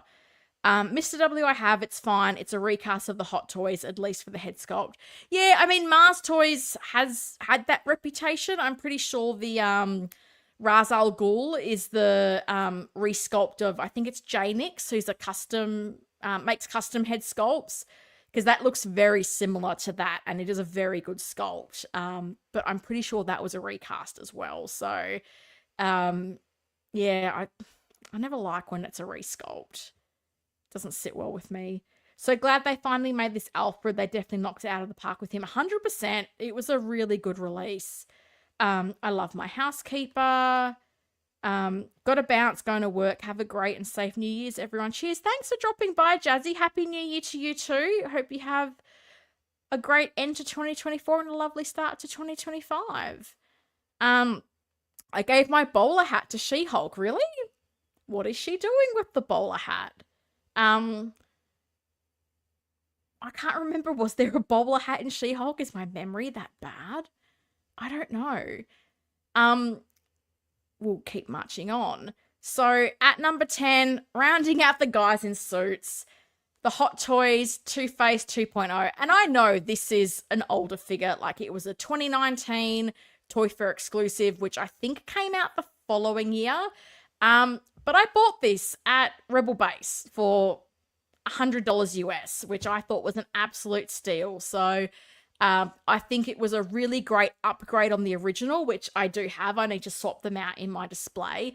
I think the painting on the head sculpt was an improvement. I think the tailoring on the suit was 100% an improvement. The first suit was very baggy and ill-fitting. So I think they made some great improvements of this. So I think of the three guys in suits, the reason why I ranked this at number 10 was, I think, because you do have those gnarly details, like in the jacket, you've got the burnt detail, and the face sculpt, you've got the burnt detail. So it's not a figure that comes with a great deal of accessories, but I think aesthetically it has a little bit more of an interesting look to the other two.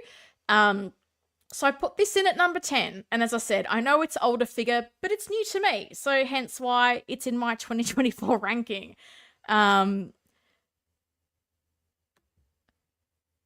love this figure, but the glasses don't sit on his head very convincingly. Is that about Alfred or Bruce Wayne? Figure it out. I'm not sure if people are on a little bit of a delay. I like mashing things up. Fair enough. It's your collection. Do with it as you will. I don't have Two-Face. I'm hoping they release a 3.0. Well, Artisan with rooted hair? Maybe? Who knows? Who knows in this Hot Toys world? Looking forward to your rankings. We're in there right now. I love it. Glad you have this Two-Face. Yeah, I had seen it in person, but I'm not doing the 2.0s. I'm sticking with what I have. I'm worried about the scaling. And then, yeah, when I started to just see, like, some of these, like, particularly the Joker and Bane, which I still didn't pre-order and I'm on the hunt for, I was like, I can't not do these upgrades. So, yeah, and as I said, when I found it in Hong Kong for so cheap, like, I got this for $150 Australian. So, to find this new in box still at such a cheap price, like, it just felt like such a no-brainer. So, I picked it up, and, yeah, if I can find, I don't know if it'll be Hot Toys or InArt or whatever, to update the Catwoman as well, that would be really cool as well. I'd love that. So that's number 10, Two-Face. As I said, older, but new to me, so hence it's in the ranking. Another figure, well, was not new this year, but new to me, Batman Forever Robin. And look, I know these figures can't pose or articulate very well. They look fantastic, however. Aesthetically, it looks great. I actually think the cape is pretty good. Hot Toys and capes, it's been a bit of a tumultuous relationship, but I think this one does sit quite nicely. I like this figure a lot. That's what it comes down to.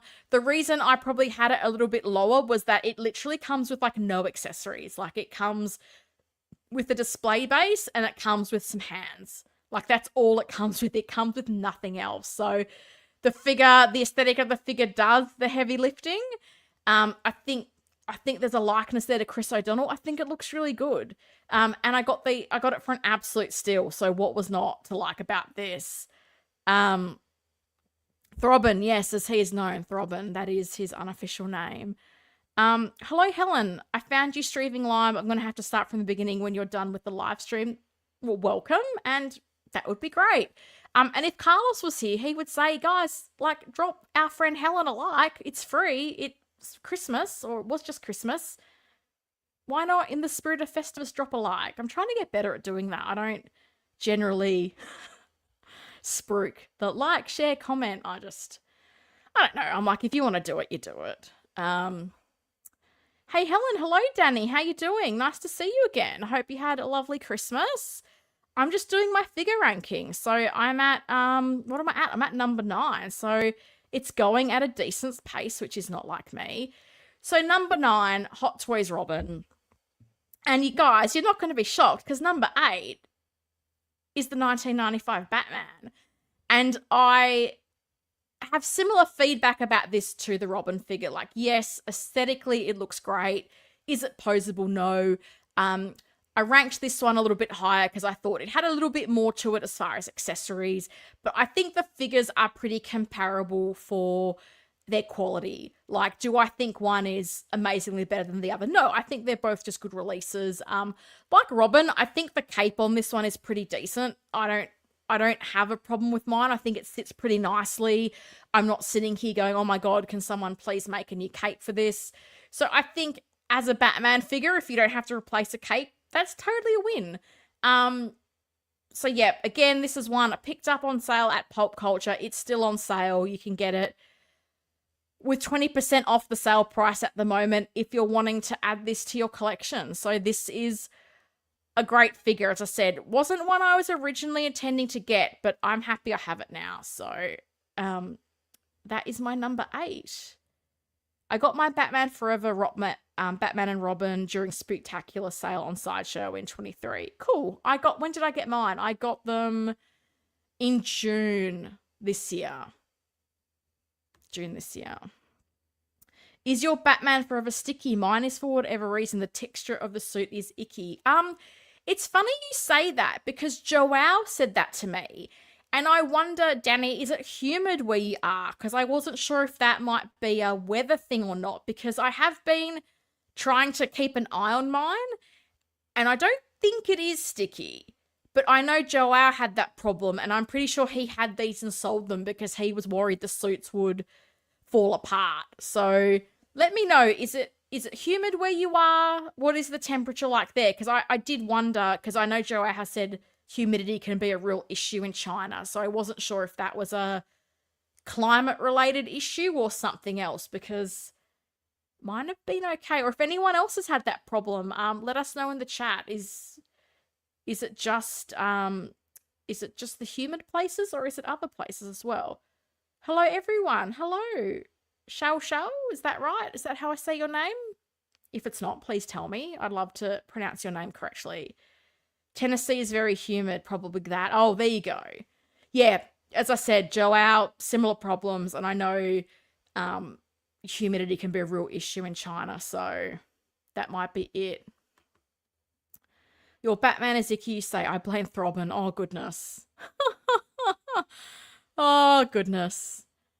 No problem for Batman Forever here from the Netherlands. Okay, maybe it is a humidity thing. Sorry, I couldn't help it. No, it's fine. That's correct. Amazing. I always say, because I have such a long Greek surname, I try to say people's names correctly because I've had a lifetime of telling people how to say my name. So I want to say everybody's name correctly. So number 8, 1995 Batman.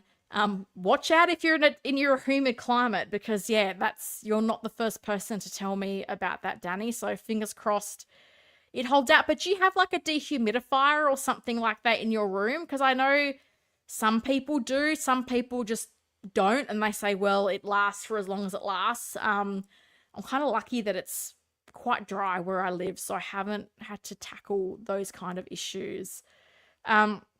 Moving along, going at a great pace for me. Number 7, Hot Toys Kate Bishop. And I don't know if this surprises people that I have her down at number 7. So this is a figure that I will say I do think looks better in person than in photos. A lot of people didn't like this sculpt. I don't think it's bad. I like the outfit. I think the colors are great. I think it's tailored really nicely. There's two bugbears that I have with this figure. One is the quiver. It does not connect in a solid way. It has just these little flimsy hooks, and with any kind of contact, that quiver comes out of the back of the figure, which I don't like, because that then exemplifies the other issue, which is the ponytail. So in theory, the idea of a detachable ponytail sounds great, right?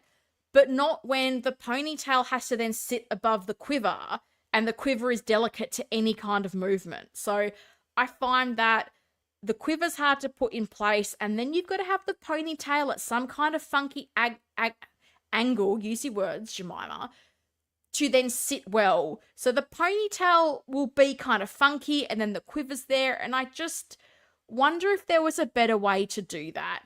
Could the quiver have been had a different connection? Could it have been something that was a magnet, or instead of the hooks, some kind of a press stud or something? Because, as I said, I feel like with any kind of movement, that quiver comes out, and if you've got that quiver full of arrows, the arrows come out as well. So my, I guess, ranking of this is factoring in those issues, which I think are more functional than aesthetic. I think this is a really nice looking figure. I'm glad I added it to my collection. It was a bonus that I got it for as cheap as I did. So it's one that I'm very happy to have. She's my number 5. Oh, that's cool. Had to step out for a few minutes. Are these your top 10, Helen? I'm ranking my figure purchases for 2024.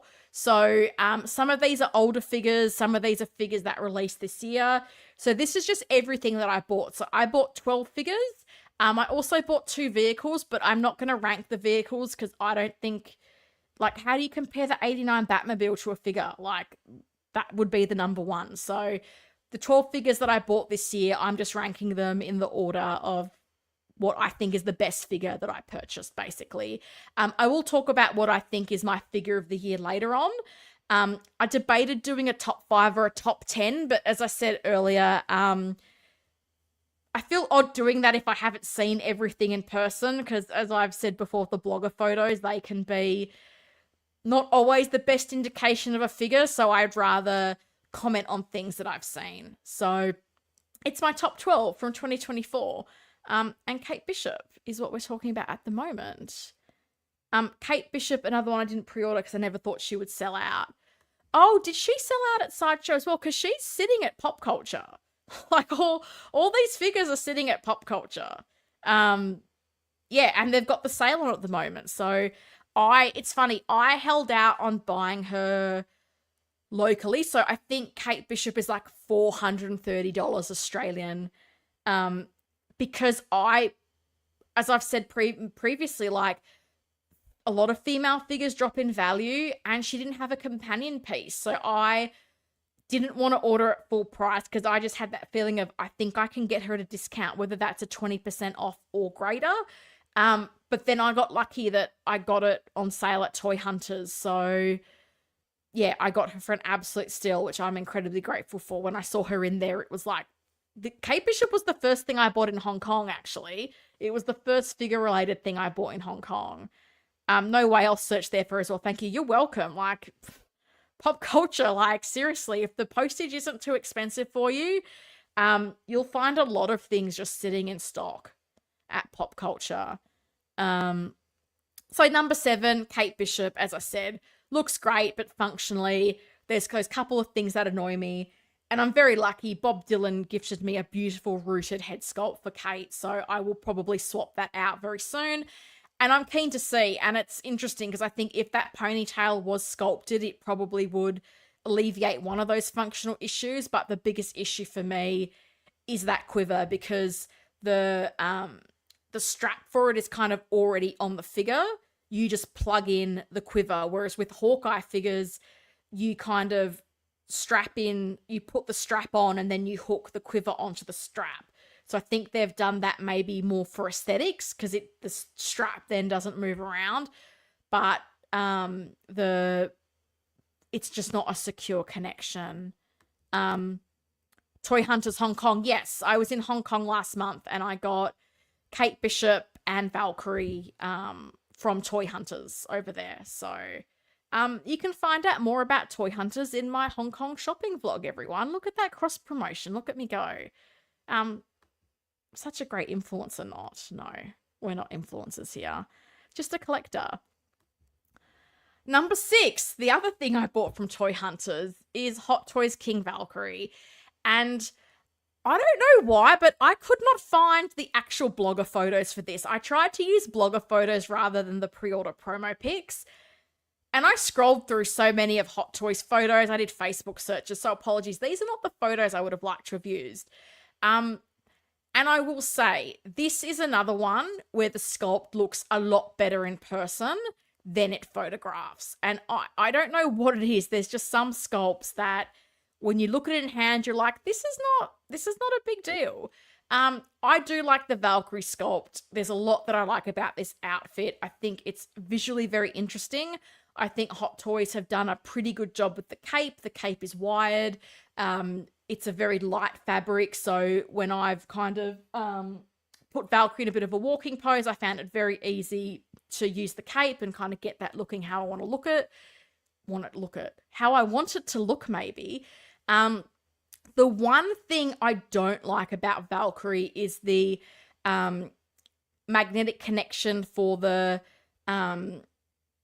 I don't know the technical word. I'm going to say sword case. It's not a sword case. What's it called? Is it a sheath? I don't know. I don't love that. Like, it feels a bit sensitive. Like, if you're posing it up, it's likely to move around and whatnot. So I don't actually have it on my figure at the moment. I like the outfit. I know there's people who are not a fan of seeing the shoulder seams.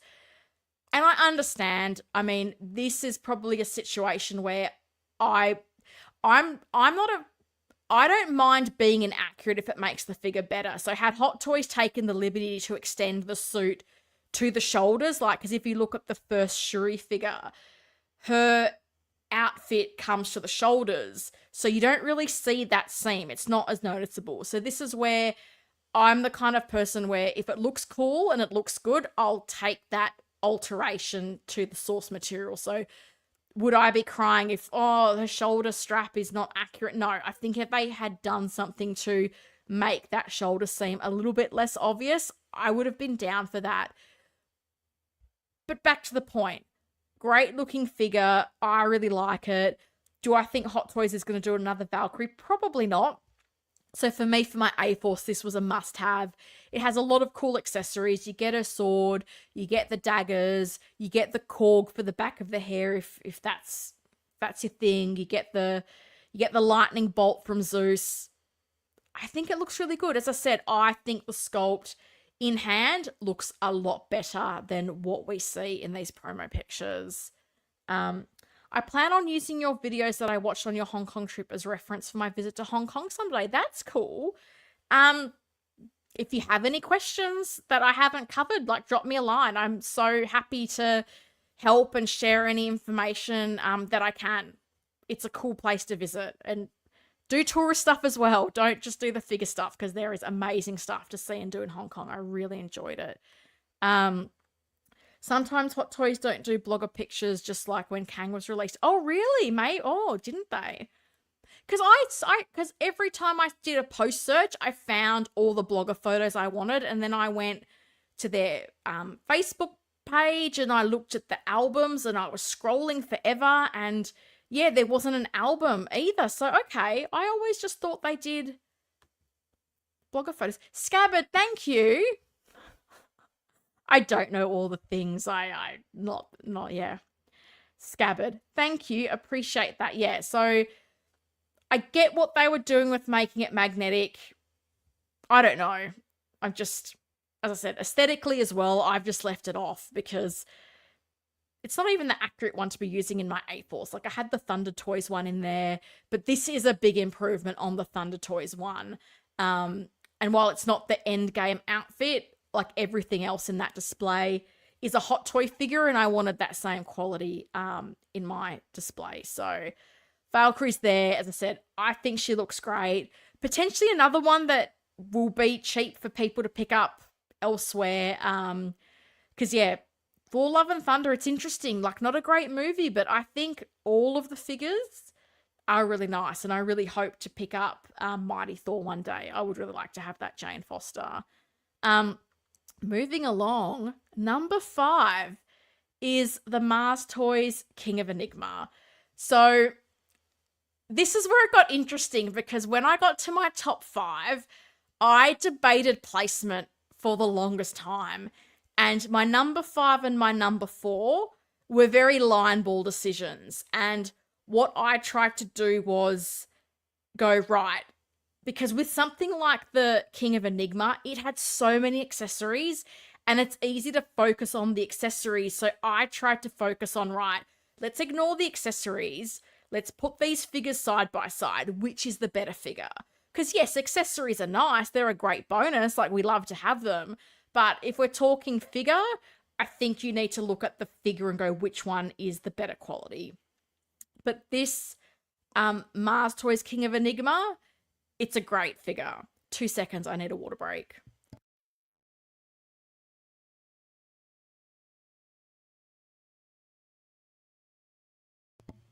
Just got an unexpected tickle in my throat.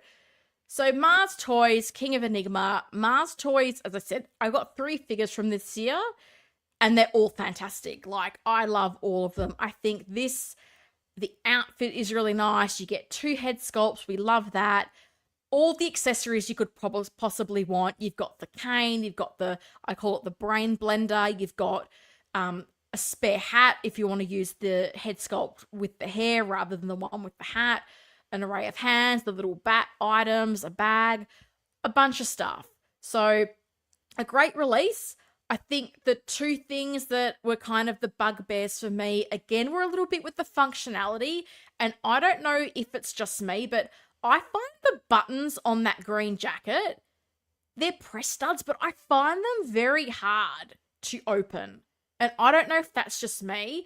But the other thing that I don't love, and I think is going to be a problem in the future, is the way you have to swap out the hands. So I don't know if you can see it well here, but you've got, from the sort of green jumpsuit, you've got fabric that then comes across the hand. And that's all one piece. So if you want to change a hand, you've got to kind of stretch out that fabric to manipulate the hand out. And the fabric actually, I'm pretty sure, has a cut out for the thumb. So you've got to get the thumb out and then get the rest of the hand out. So I think that's potentially a future recipe for disaster. Like, I'm genuine about that. And I think this is where, if it was Hot Toys, they would sculpt the hand, the wrap over each hand. So you don't have that problem. You can just pull out the hand like a normal hand and swap it in. And I understand that texturally that would be quite different. But I've got to think there would have to be a way, like, even if you maybe hid a little press stud or a little button in the palm of the hand, like, there has to be a better way than stretching and getting it out, the thumb out, and doing all that. So that's my concern, and I did change the hands, and I never want to do that again. It was stressful. I was worried I'd tear the fabric or I'd damage the question mark printing on the suit. So again, the thing that kind of made me rank this a little bit lower was just a couple of those functionality bugbears that I do have a concern over. Helen, many of the figures transcend the bad IPs they're based on. Well, I think so. As I said, I genuinely feel like nothing I bought this year was a bad figure. And I mean, I think maybe I'm a little bit more or a little bit less critical than some people, because again, I'm the, if it looks cool, I'm happy. I'm not going to go, oh my God, like Jim Carrey's hair was 1/4 of an inch longer and oh, it's not accurate. Maybe I'm just a little bit of a different collector to most people, not a reviewer. Figures great, movie not so much. Yeah, I agree. And this is, we're getting great figures from not so good movies. So I think we're the winners to get them. I think it's nice that you're including third-party makers. A lot of people seem to be elitist if it's not a hot toy. InArt doesn't count. Well, I mean, this is what I bought. And I mean, I think we all buy third-party figures. And as I said, I debated having this as high as number 3 at one point. But I did have to kind of put it back a bit because of those functional issues. But I think, like, the Mars Toys Cesar Romero Joker, like, people were talking figure of the year last year, but then, yeah, when it came to lists, did people put it there? I don't know that they did, but I think the things Mars Toys brought out this year were really great. Like, the 3 figures I got, they look good. I don't think they look out of place with my Hot Toys Batman figures. I genuinely don't. Very well said, Shao. Very well said indeed. When are we getting your partner promo discount codes? God, never, because I'm not. No, I don't think that's how I roll. I'm just, I don't know. Like, I'm doing YouTube for my own reasons, and it's not to get free figures and do this and be buddies with InArts and the Jazzinks of the world. I'm just sharing my views. I'm just creating my own community, because I think having a good community around you makes the collecting experience better. And I just got really disenfranchised with the lack of female collectors I was seeing on streams and in YouTube. And I was like, well, you can't complain if you're not doing anything to change the thing that's annoying you. So I don't pretend I'm amazing at any of the stuff I'm doing. I'm having a go, and I'm hoping that more female collectors go, well, I'm going to give it a go too, because I'm so adamant there's more of us out there than is represented on YouTube and in Facebook groups. So fingers crossed. Daredevil, great figure from a question mark, from a shrug show. You know what though, Danny? Bob Dylan did a walk of shame Daredevil, and I kind of love it. I kind of want it for my She-Hulk. I haven't told Bob this, but I got off the stream last week and Bob posted walk of shame Matt Murdock, and I was like, I did not want ketchup and mustard Daredevil. Like, I know they're his dad's boxing colors, but I'm now like going, damn, I think I want walk of shame Matt Murdock to go with Jen. I just think that's such a cool display. Yeah. I now kind of want it, but I feel like it's something, if I wait, I can potentially get cheap. So I want it, but I want it at the right price. Top figure pickups for 2024 for me were Avengers 1 Hulk, cool, and OG Rocket and Groot 2-pack, nice. That's a couple of cool figures from the archives. I have that Avengers 1 Hulk up there in a pose I love that Iron Logan helped me do. And Iron Logan's just dropped a Spider-Man figure posting showcase. So if anybody's out there wanting some Spider-Man inspo, after this, go check out Iron Logan. He's also in Perth. He's a cool dude. Does great content. That's awesome. Yeah, I want to know, what was everyone's either figure of the year or your favorite pickup? It doesn't have to be something that came out this year. Whatever it was. If you collected something from the archives like Danny and you're stoked with it, let me know. I want to know. Still waiting for your lightsaber review. I know you're not a Star Wars person, Kitty. Look, they offered, and I seriously was like, do I do this? Like, I don't know how I would even review a lightsaber, but I just thought it was hilarious that my first ever collaboration email was, oh, we love your content. Would you like to review a lightsaber? I'm like, have you watched anything that I've done? Like, have you confused me? Like, do you want Allison? Like, should I get Darth Allison on the phone for you? I just thought it was hilarious. I just thought it was a perfect email. Helen, get a promo code with Kit. Oh, mate, there's enough promo codes with Kit. I just don't even know how I would ask. Like, hello, Kit. I have a YouTube channel with 3 subscribers. Please to give promo. I just don't think it's a very Australian thing to do. But anyway, there's enough codes out there. There's a whole list. There's 1,000 of them. My top pickup for the year was the MMS 133 Ghost Rider with the Hell Cycle. No flaking at all. Awesome. That does look cool. I've seen that combo. Figure of the year is Artisan Joker. Okay, that's fair enough. Mando Lino Thundercats. Okay, I don't think I'm familiar with that. I'm guessing, is that... Oh, Mondo. Sorry, I misread that because I thought you were saying Mando as in Mandalorian. Okay, Mondo. That's cool. I saw Thundercats as a kid. Bane 2.0. Yep, that's another one that looks awesome. I'm trying to find it. We got some chat. Kenobi Darth Vader Deluxe is my figure of the year. That's cool. And this is the thing. I think, when you've got that emotional attachment to something, it's going to have that extra level. So I think everyone's going to have their own figure of the year, and that's totally fine. I really love the Dark Strange figure this year. Yes, so did I. I saw that, when I saw that in person, I went, it's not a figure of interest to me, but I can definitely appreciate how much has gone into it with all the arms and the cape and just watching it all displayed out. Like, it's a figure that has a lot of presence. I think there's a lot of work that went into that. So I don't know that if that would make anyone's list, but it was very impressive to see that one in person, I have to say. Bane is my figure of the year. Yeah, I think he's going to be popular with a lot of people. Let's hope me and Keith and whoever else is searching for Bane can find Bane. Right. Dead Strange is pretty sick too. Yeah, it really is.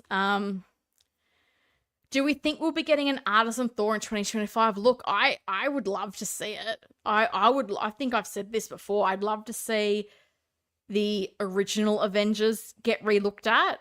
And I think Thor, like, we're getting an Artisan Loki. It would be great to see Artisan Thor. And I think someone else has suggested even Artisan Aquaman, like Jason Momoa. Like, I think there's so much potential of that Artisan line. But I'd be keen to see, because hot take Helen moment, I've seen a lot of people get Thor head sculpts rooted, and I always feel like the hair color is too light. So I'd be keen to see if Hot Toys tackles it, what does it look like? But I would love them if they did the original Avengers Thor, do an Artisan SKU, do a new 2.0 standard release. That would be absolutely awesome.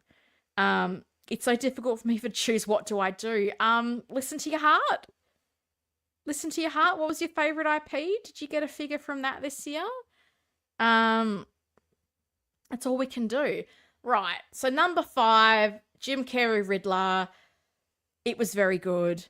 Number 4, I went with Hot Toys Mantis, which was my first ever live stream. And shout out to people who watched that choppy mess of a video. I appreciate you. And yeah, as I said, I debated between the Riddler and Mantis. And I had to come down to, putting the accessories aside, which do I think is the better figure?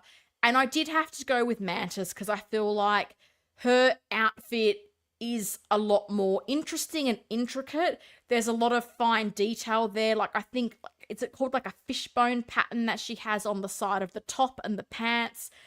Even the bottom of her shirt is wired, so you can do some interesting posing with that. I think the head sculpt is fantastic. Like, from the prototype to what was released, I think they definitely made some improvements to this. I think it's a really great likeness.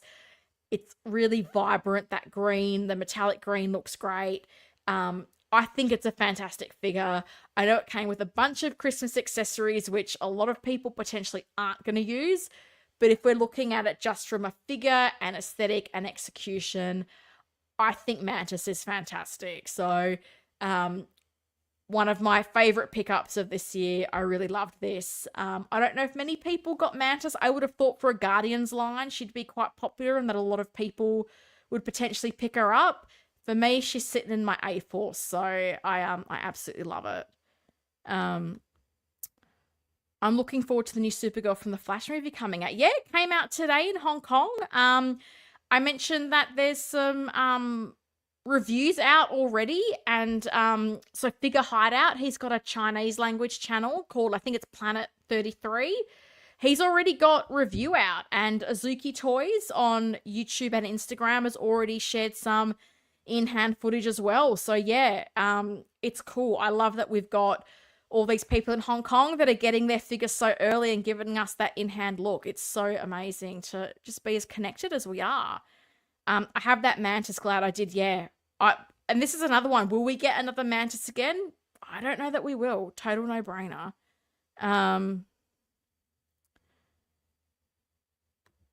Mantis is home. Glad to hear it, as she should be.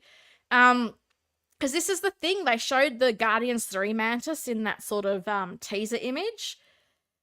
I kind of don't get why they haven't done that. Like, they've got the head sculpt already. Like, I think that's often sort of the hardest part there. So, will we get another one? I don't know. But for me, it was an absolutely must-have for my A-Force. So, I love this figure. I think it's really good. I don't know how durable the pants will be. Time will tell. But I just using that generally. And this is the thing, because again, she has kind of wraps over the thumb, but it's sculpted into the hand. So unlike the Riddler, you don't have that fear of God every time you swap the hand that you're going to damage the outfit. So yeah, functionality wise, really happy with this figure. I absolutely love it. So guys, I'm down to my top 3. And I don't know if there's going to be any surprises from here on in. We'll find out. So this might be a hot take. I don't know. I had the 89 Batman Deluxe as my number 3. And I debated with this one. I had it at number 2 at one stage. But again, I had to separate accessories when it was a line ball decision. I said, let's just look at these figures side by side, and figure-wise, what do I think has the better execution? So I like this figure. I know some people are saying this was a fail. I'm not of that opinion. I don't think the suit texture is as bad as what people have made out. I do think perhaps the faceplate might be a little bit more tan than it should be. But overall, I like this figure. The cape is an improvement. It's still not perfect. The thing that I do think is a big improvement is the body. Like, we've got some ratcheted joints.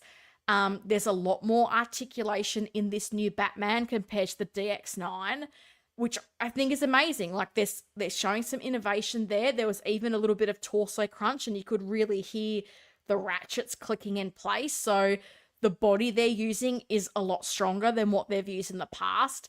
How that will go over time, we don't know. We have to see. But for now, I've been really impressed with this Batman and what they've put into the body and trying to make it a little bit more posable. I absolutely love that diorama base with the gargoyle. I think that is the best diorama base I've gotten from Hot Toys. I love that you have the option with the gargoyle where you can turn that in whatever direction you want. It fully rotates around.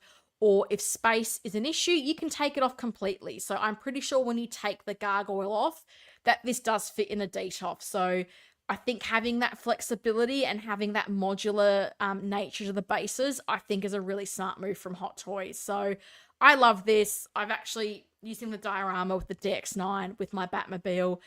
It's amazing. I love that diorama. But again, when I looked at the figures, I had to go, your love of the diorama needs to kind of be put to the side for the figure. But as I said, some of the issues that people really hated on this figure for, when I got it in hand, I didn't think it was that bad. I think when you're looking at the suit in like a natural lighting condition, that texture is a bit more pronounced than the DX9, but I don't think it's as bad as what people have said. And again, sometimes these blogger conditions with the lighting, sometimes it's harsh, sometimes it's too dark. I really wouldn't judge figures on those blogger photos. No, I think that's a solid choice. I love my version, even though there's still some imperfections. I still think it's great. Looks great to me. He is home. Star Crash is just buying all the figures. Still thinking of selling my regular 89 to buy the deluxe. The base is 10 out of 10. Yeah, and I mean, I think it's going to be really hard to find that base loose. I think a lot of people that got the regular version have been like stalking Toy Anxiety, because whenever Toy Anxiety has parted this out, that base has just flown out the window. So I just always go deluxe if that's an option. It's just personally the way I am, whether I'm going to use the base or not. I think it's nice to have the options. So If you can pick up the base loose, or you can upgrade to the deluxe, if you can do that, that's awesome. I'll buy him next year to too much IP to hunt for Marvels is my priority for now. Okay, what in Marvel particular are you collecting, Gilbert?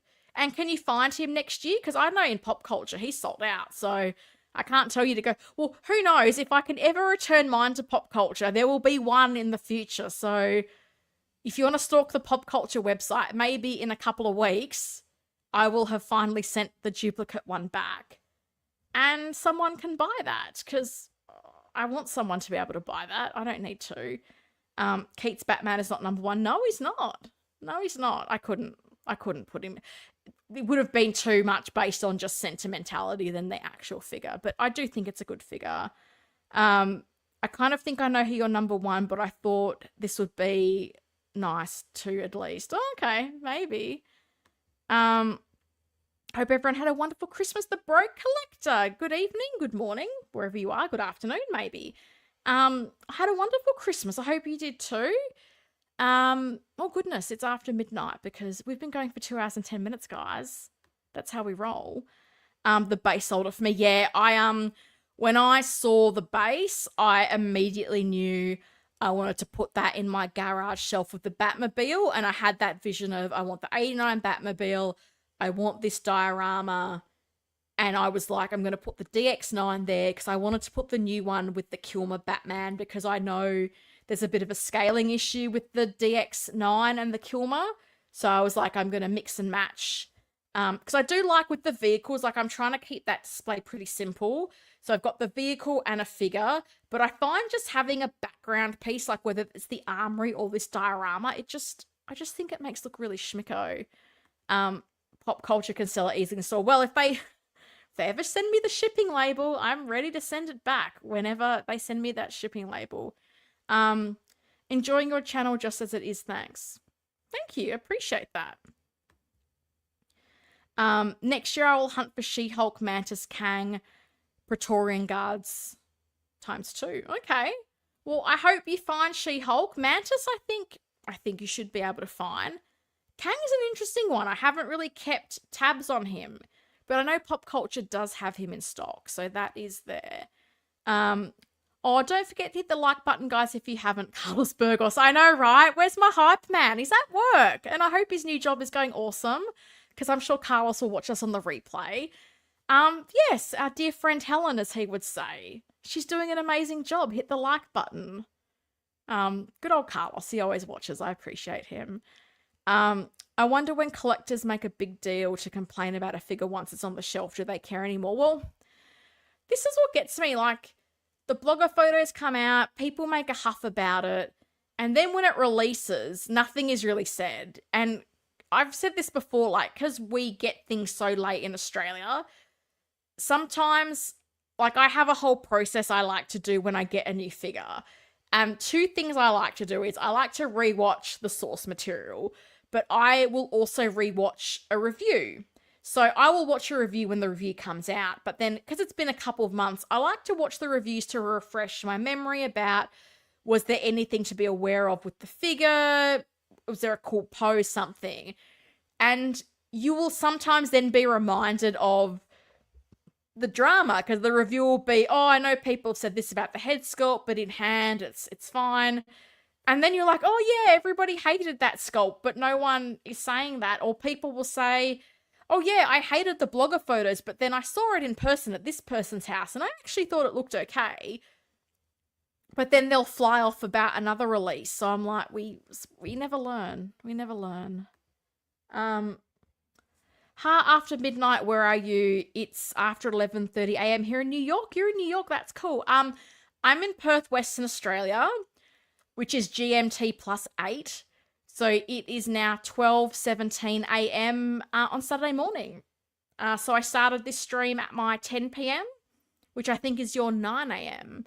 Because I think you guys, the clocks went back an hour. So it used to be a 12-hour time difference, but now it's 13. So, everyone's sharing their locations. Massachusetts. Oh, that's cool. I went to Boston many years ago and absolutely loved it. I thought it was a great place. Texas here with a cowboy hat. Why not? Because you're in Texas. All right. I'm going to take a quick water break and then I'm going to do my top two.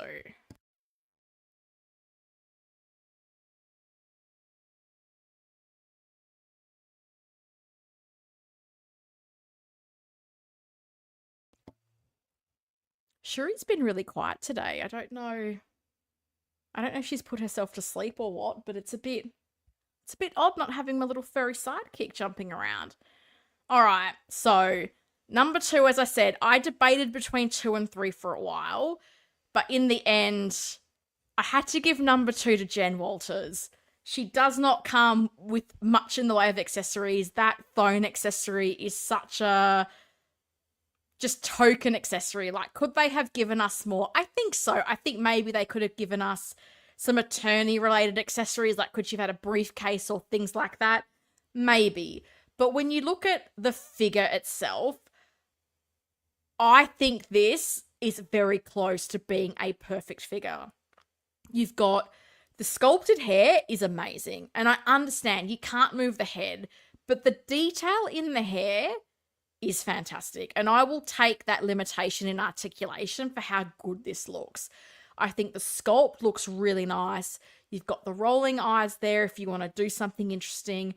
And you've got the seamless body. Like, they've made an entirely new seamless body just for this. Like, the only seam you see is the wrists. And then Bob Dylan, who is the improver of everything, I call him the visionary. He then shared that on eBay, there's little 6-scale sort of wristbands that you can use that you can get in purple that you can use to cover this. So if the wrists are offensive to you, that's a quick fix. But I think as a figure, I don't know what you would fault about this. Like, the outfit's nice, even the material, the black part isn't that plastic. It actually feels like a proper material. It looks great. And as I said, the Keaton, I had to ignore my thoughts about the accessories to go putting these figures side by side. Which do I think is executed better? And I did have to give it to She-Hulk. I do think she is a better executed figure. I don't really know what you would change. Like, some people might say rooted hair and whatnot. For something that I think was such a small release, I don't think you're getting rooted hair for that. Will they do artisan later? I don't think so. You can get it rooted if you so desire. But for me, I think this is a really fantastic figure. If you didn't pre-order her and you want her, I got my fingers crossed that you can find her. I got lucky that I found it at Pop Culture. And she's the reason why I'm not going to not pre-order things that I really want, because we can't trust Hot Toys to make big batches anymore. So it is what it is. It's nice to know where everyone comes from. I agree. I'm so interested. We have, I've had people in like Europe and Peru and Argentina. Like, it's been crazy. I'm so surprised sometimes when people say where they're watching from. I'm just like, where I live, Perth is something like the most isolated capital city in the world, and I'm like, really, people are gonna tune in to watch me ramble on about Hot Toys? Like, this is amazing. Dublin, Ireland. That's so cool. Thanks for the live stream. You keep me company entertained here at work. My pleasure. I'm just trying to fill in the old Collectors Unite time slot. I hope it'll be back soon. I still don't know what's happening with it, but people have been so really nice with their feedback about the stream. So I will keep going. I don't know what's happening with Collectors Unite. Hopefully it's back soon. And if it comes back, I'll look to do something at an alternate day and time. But I've been having fun with this. I've just genuinely surprised each week how many people come along for the ride and interact. It's been so cool to just chat to all these different collectors from around the world. It's been awesome. This is very exciting. I'm excited you decide to stream, and I'm so glad to be able to be here. Well, thank you. I'm glad that you're here too. Hi everyone. Hello, how are you? I don't think I've seen you here before. Welcome. Got people saying hello. A lawyer's second outfit with glasses would have been a nice addition. It wouldn't have been hard to do either. No, there's the custom route though. Are you following Bob Dylan on Instagram? Yeah, look, it's It's interesting. I think with something like this, there was a part of me that for a while, when they announced the Daredevil figure first, I was like, are they even going to make Jen? Like, I just went, I don't want to be in a world where everyone's like, oh, they didn't even make She-Hulk from She-Hulk. Oh, it's so bad. If you didn't like the TV show, that's fine. I enjoyed it. I'm not in the business of trying to convince people to like things they don't like. You don't like it, that's fine. I really liked it. I'm glad we got this. So yeah, lots of things would have been nice, but I mean, there's custom options out there. I think Bob has like 4 or 5 She-Hulks in different looks, and they all look amazing. Like, I think they look fantastic. She-Hulk is great. I bought 2. One has the bowler hat just to wear. My Cruise, I don't know what that is, wants to date her. You could do a Walk of Shame Matt Murdock. I really want that now. I really want that.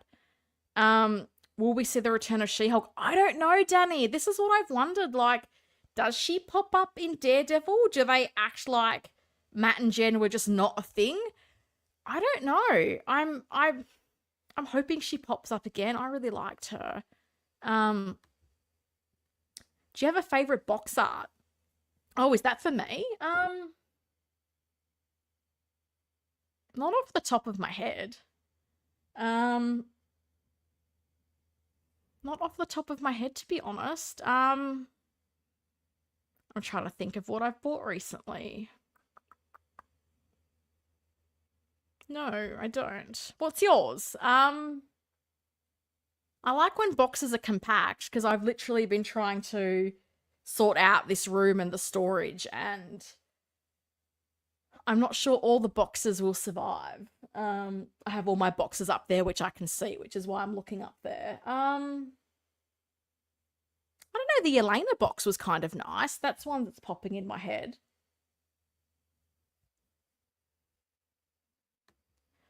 I'm in Massachusetts, but have all my figures and buy shipped to a ZPO. Is that like a PO box? Great stream. Enjoy the different point of view. Thanks. Just my point of view. My biggest regret of 2024 is not getting She-Hulk. Oh, I'm sorry to hear that. I don't know. Are people getting like waitlist conversions from Sideshow? Because I did join the waitlist on Sideshow and I never heard anything from them. So I have got no idea about whether that is an option. Oh, avoiding the sales tax. This is the thing that gets me when I was in the US, because in Australia, the price is the price. And in the US, the price is not the price, because is there sales tax? What is the percentage? Each state is different. Do I have to tip in this scenario? It's a lot. Doubt she'll come back. Didn't the actress get fired? I didn't think so. I don't think she has been fired. I heard the same. The actress... Oh, really? Was she fired? How did I miss this? Maybe another actress and design. Oh, I did not hear that she got fired, really? Oh, has anybody told Bob Dylan? Is he okay? Matt got a new girlfriend in Born Again. If we see Jen again, I see it happening in Ironheart or some other obscure project. Oh, really? Oh, that's a shame. I liked them together. Oh, it's a Star Trek figure, which is why I don't know anything about it. Thank you, Ramstein fan. If you haven't yet, hit the like button. Appreciate it. I got my She-Hulk from Underground Figures. Oh, I'm not familiar with them. Are they in the US? Are they somewhere else? Keith Lee, am I right about your number 1? Think if I'm right. You're right. I didn't want to spoil it too early, but look, I went with the 2022 Batman Deluxe of all my figure purchases. And this is what I find is interesting, because not all deluxe releases are created equally. But when you look at this Batman, it is deluxe in every sense of the word. 2 head sculpts, 2 capes. Like, how often does Hot Toys do 2 capes? The fact that you have the normal wired cape and then you have the motorcycle wired cape that has the extra wires in it. Like, I can't think of another figure I've bought where Hot Toys has given me 2 capes. The swap out hair on the head sculpt, amazing. So again, different looks are there. You've got the the windsuit if you want to use it. Not that I think people are going to use that for more than photography. The base is fantastic. Again, I love a modular base, and you can have it in whatever way you want.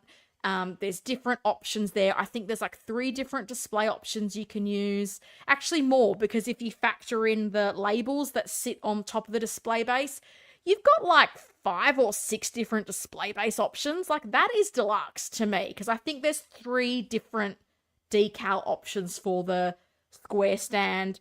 Then you can have him on the LED steps, or you can have the more ornate sort of diorama showing. So for me, I love that. It's got a ton of accessories, all the things that you'd expect. Batarangs, the little card from the Riddler. I just couldn't go past this. I thought it ticked all the boxes. I thought, as a figure, tick. The accessories it came with, tick. As I said, deluxe figures can have different things, but to have the 2 head sculpts, the swap out hair, I really like this suit. I know some people are, oh, it needs a collar, it needs this. I looked at the collar. I don't really know that I feel like I have to swap out the collar. I would like to get a drape cape for it. That's just my personal preference. If I don't have him on the bat cycle, I will pick up a drape cape for him. But I love that. I love that ability to have that second head sculpt. We've all probably kit bashed the Drifter by now. So to have that head sculpt to give that alternative look, I just think it's a great figure. Really good bang for buck. I know people that have the InArt one like that. If that's your figure of the year, that's awesome for me. I got the Hot Toys version. I really like this. I'm not interested in picking up the InArt one as well. But yeah, I loved this. So of the 12 figures I bought this year, this was by far my favorite, I think. Well done. And I wasn't going to go down this line, but I'm glad I did. I'm glad I picked this up. It looks great with the bat cycle as well. It's just really a really cool figure, and it's probably a little bit more posable than a typical Batman figure, which is nice because a lot of them are not posable. So to have a little bit more movement there because the material is a bit more fabric, like, I think that's another plus. Underground Figures is in Rhode Island, and they may still have some She-Hulk. Well, there you go, guys. Get onto Underground Figures. See if they've got the She-Hulk. I knew it too well. I do love the Batman. He is great. He is home too. Missed on She-Hulk. Well, quick, Underground Figures. Is it undergroundfigures.com? Everybody grab your phones while you're watching me and see if they've got it. Her scenes were cut from Deadpool and Wolverine, and she went mental, apparently. Oh, dear. I had heard she was meant to be in that movie, but then I don't follow a lot of that news, and it's funny, when I was at work, I had a co-worker who would tell me all this stuff, and I'd always be like, I don't want to know. Because I don't know if someone just said this to get a rise out of me, but wasn't there someone else? Was it Captain Marvel, or was it She-Hulk that was meant to be in it? I heard some other female character, and then I was like, it's like, oh, Doctor Strange is going to be in WandaVision, and then he wasn't, so I never know what is a rumor and what is a truth. But oh, that's a shame if true. I really liked that actress as well. I thought she was really great. I'm at work, but catch the replay when driving home. That's awesome. Thank you for stopping by. I really appreciate it. Just read that article. Yeah, she seems really, really sour. Oh, really? Oh, that's a shame. Oh, goodness. I had no idea about this. I knew about, like, obviously everybody knew about, like, Jonathan Majors and stuff, but I didn't realize that there'd been drama with the She-Hulk actress, Tatiana. I forget. I'm so bad with actors' names. It was Tatiana someone, right? Collar is way too snug. I would get the new collar, just my 2 cents. Fair enough. I did see there's the one on the 1/6 kit website, and I've debated, do I, don't I? Maybe I will, maybe I won't. I did see someone posted a picture of the toupee for the Hot Toys Battinson, and I thought that looked pretty good. InArt one looks good, but that Topo Drifter outfit is not for it. Head is so small, reminds me of the Beetlejuice guys with the shrunken heads. Yeah, I'm with you. I think if you're going to do the Topo Drifter set, I think you need to use a smaller body, which I know is what Bob Dylan did. He used a slimmer Maha body, and I think it looks a lot better in proportion. Whereas, yeah, I think they tried to retrofit it to the InArt, which I think, it's a smart move. You want to make your set accessible to everyone. But yeah, I put the standard body that it came with its horrible ankles. I really do feel like I want to change that body. And when I put all the layers and everything in, like, I felt like it worked quite well for the Hot Toys one. I do think the InArt head is maybe a little bit underscaled. Hot take. Free US shipping on underground figures. That's cool. Less potential DMG to portrait sculpt or cow sculpt, like scratching sculpts. Do you mean less potential damage? I'm not sure what you mean. I'm going to say this wrong. Tatiana Maslany. She was great in She-Hulk, but the writing was weak. I liked She-Hulk. People like your streams because they're drama free. Well, I mean, it's just me. So who am I creating drama with? Myself, my cat? It's how I unwind before the weekend. I enjoy it. Hope you guys enjoy it too. Apparently She-Hulk firing is fake news after she joked about being cut from Deadpool and Wolverine on a podcast. Oh, really? See, trailers and news on, like, movies, are two things I don't really do at the moment. I hope it's fake. I really liked her. And as I said, I really like Jen and Matt. So I'm hoping down the line we see them together. I also would really love to see Jessica Jones again. I freaking loved Kristen Ritter and I loved Jessica Jones. So I keep hoping if Matt Murdock has come back, give me Jessica Jones because she was fantastic. I have Hot Toys and InArt the Batman. My way to see the Hot Toys head sculpt is too big in my opinion. Well, I mean, some people are in one camp and some people are in the other. So something InArt's too small, something Hot Toys is too big. I guess if you've got them side by side, it maybe accentuates the issue with both. I have the Hot Toys one and I don't look at them and think they're bigger, but then I don't have the InArt one to compare it to. So, yes, less potential damage to sculpts with snug sculpt when moving sculpt around for posing. Okay, is that about the collar, Jordan? That's what you're saying, the other collar is a better one, I'm assuming. Okay, I haven't thought about that. I haven't really posed mine yet. I have just got him in a museum pose because I'm not sure if I'm going to put him on the bat cycle yet or not. But that's good to know. So thank you for that. I appreciate that heads up. The Deadpool Wolverine firing news was her trolling. Oh, she went after the head of Disney. That's why people think she was fired. Oh, okay. Interesting. Not using She-Hulk was smart. I don't think it would make sense to the story of Deadpool and Wolverine. Yeah, but did you not like She-Hulk and that's why you're of that opinion? Because I'm like going, who knows how they could have used her and how that may have been interesting. I don't know. Yeah, but both are good. Yeah, I think both look good too. I'm just glad I didn't have to assemble a whole bunch of stuff with the Hot Toys one because I saw people having to do all the belts and stuff on the InArt one, and that's when I would probably have a little bit of a sense of humor failure. All right. So I was asked, and I did think people would want to know about my 2024 figure of the year. And I did think about this long and hard. Some people might see what I say and think I didn't, but I genuinely did. Like, I thought back over the year, what's come out. And as I said, I feel like I can only comment on stuff I've seen in person. So I know a lot of figures came out by a lot of manufacturers. I've got no doubt that there was a lot of great figures and we're all going to have our different views as to what is figure of the year. But for me, drum roll, if you will, I went for the Hot Toys Artisan Joker. I was really fortunate to see this in person at Secret Base.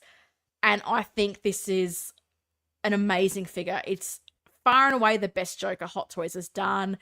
Is it one of the best figures they've done? Maybe. I thought their rooted hair was amazing.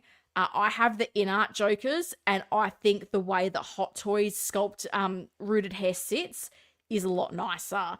I liked the suit. I liked the accessories. I loved the display base, the fact that you've got the foot peg, you've got the light up option.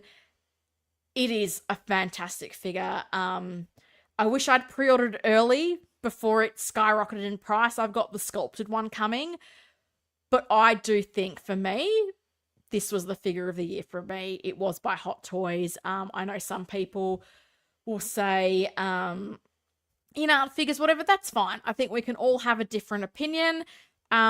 So I'd love to know if you got this. Do you like it? If you have Artisan Joker, is he your figure of the year? If something else is your figure of the year, what is it? Like, I know a lot of people before said Bane, and I definitely think that looks good. I haven't seen him in person yet. Couldn't find him in Hong Kong to even see him. I was hoping to buy that there. Couldn't find it even in Hong Kong. So I think Bane looks fantastic as well. There were so many great figures this year, and vehicles. Again, I'm kind of going, what do you set as a criteria? But as I said, for figures I'd seen, this ticked all the boxes. I think it was a fantastic figure. So, oh goodness, a whole bunch of comments. I think some of them are about She-Hulk, which is interesting. I like She-Hulk, but the ending sucked. Okay, that's interesting. We need a Barbie hot toy. Do we?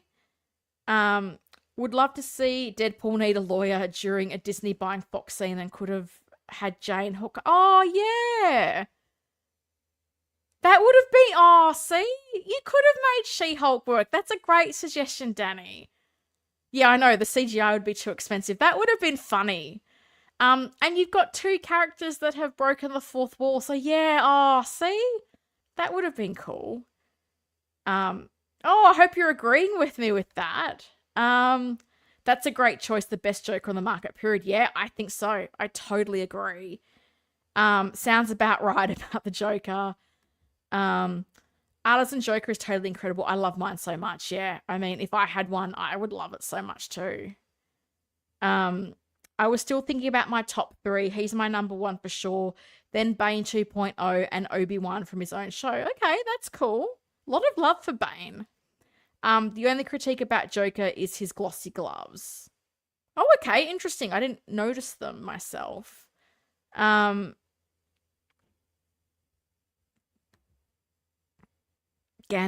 Oh, but Gandalf has inaccurate pant prints. How can that be the figure of the year?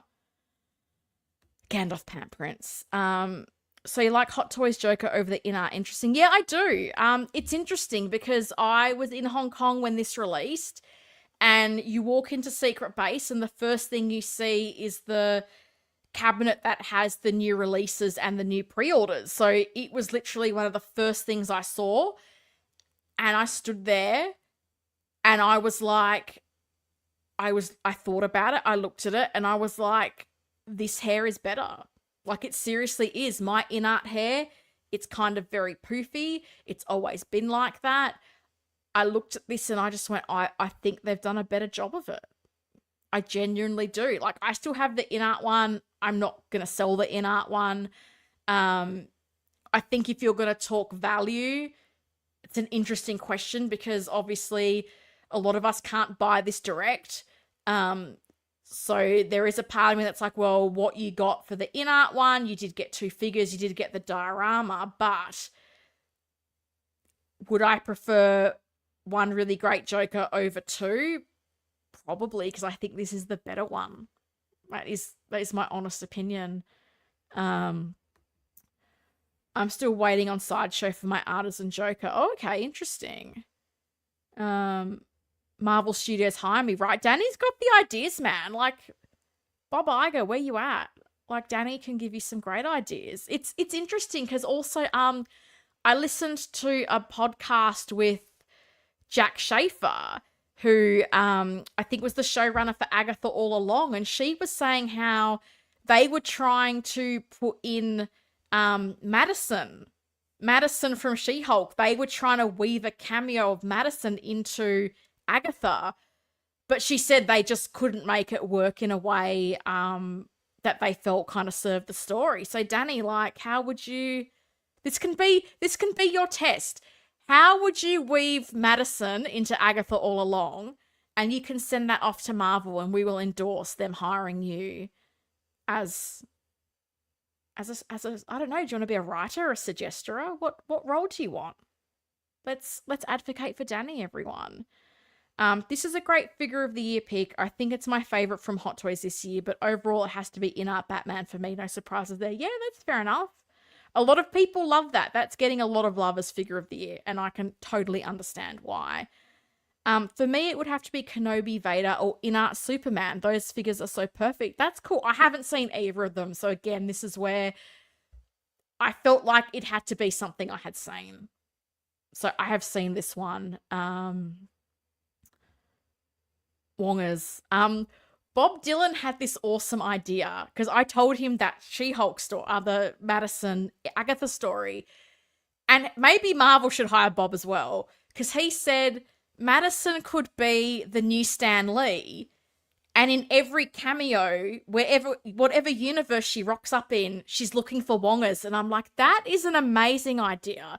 Could you imagine? It's just Madison, like in every universe, every world, looking for Wongers. That would be so perfect. Maybe that's what they could have done with Agatha. Give Bob a gig as well. She's actually a witch from Agatha's Coven revealed as Wong's girlfriend. See? Danny, you need a job there, mate. How do we get you in front of these people? So yeah, my figure of the year, Artisan Joker. If I ever get the opportunity to get it, and it's not gonna cost me a ridiculous amount, I will totally do it. I even debated picking up the Imposter Joker, because I know the head sculpt is different, but like the rooted hair is still really nice. So I've even contemplated picking that up to put on the sculpted Joker that I'm getting. Will I, won't I? I don't know. My figure shopping's been out of control, so I'm trying to resist the current pop culture sale because it's been a lot. And guys, we're at like 2 hours 41, so another 3 hour stream. Amazing.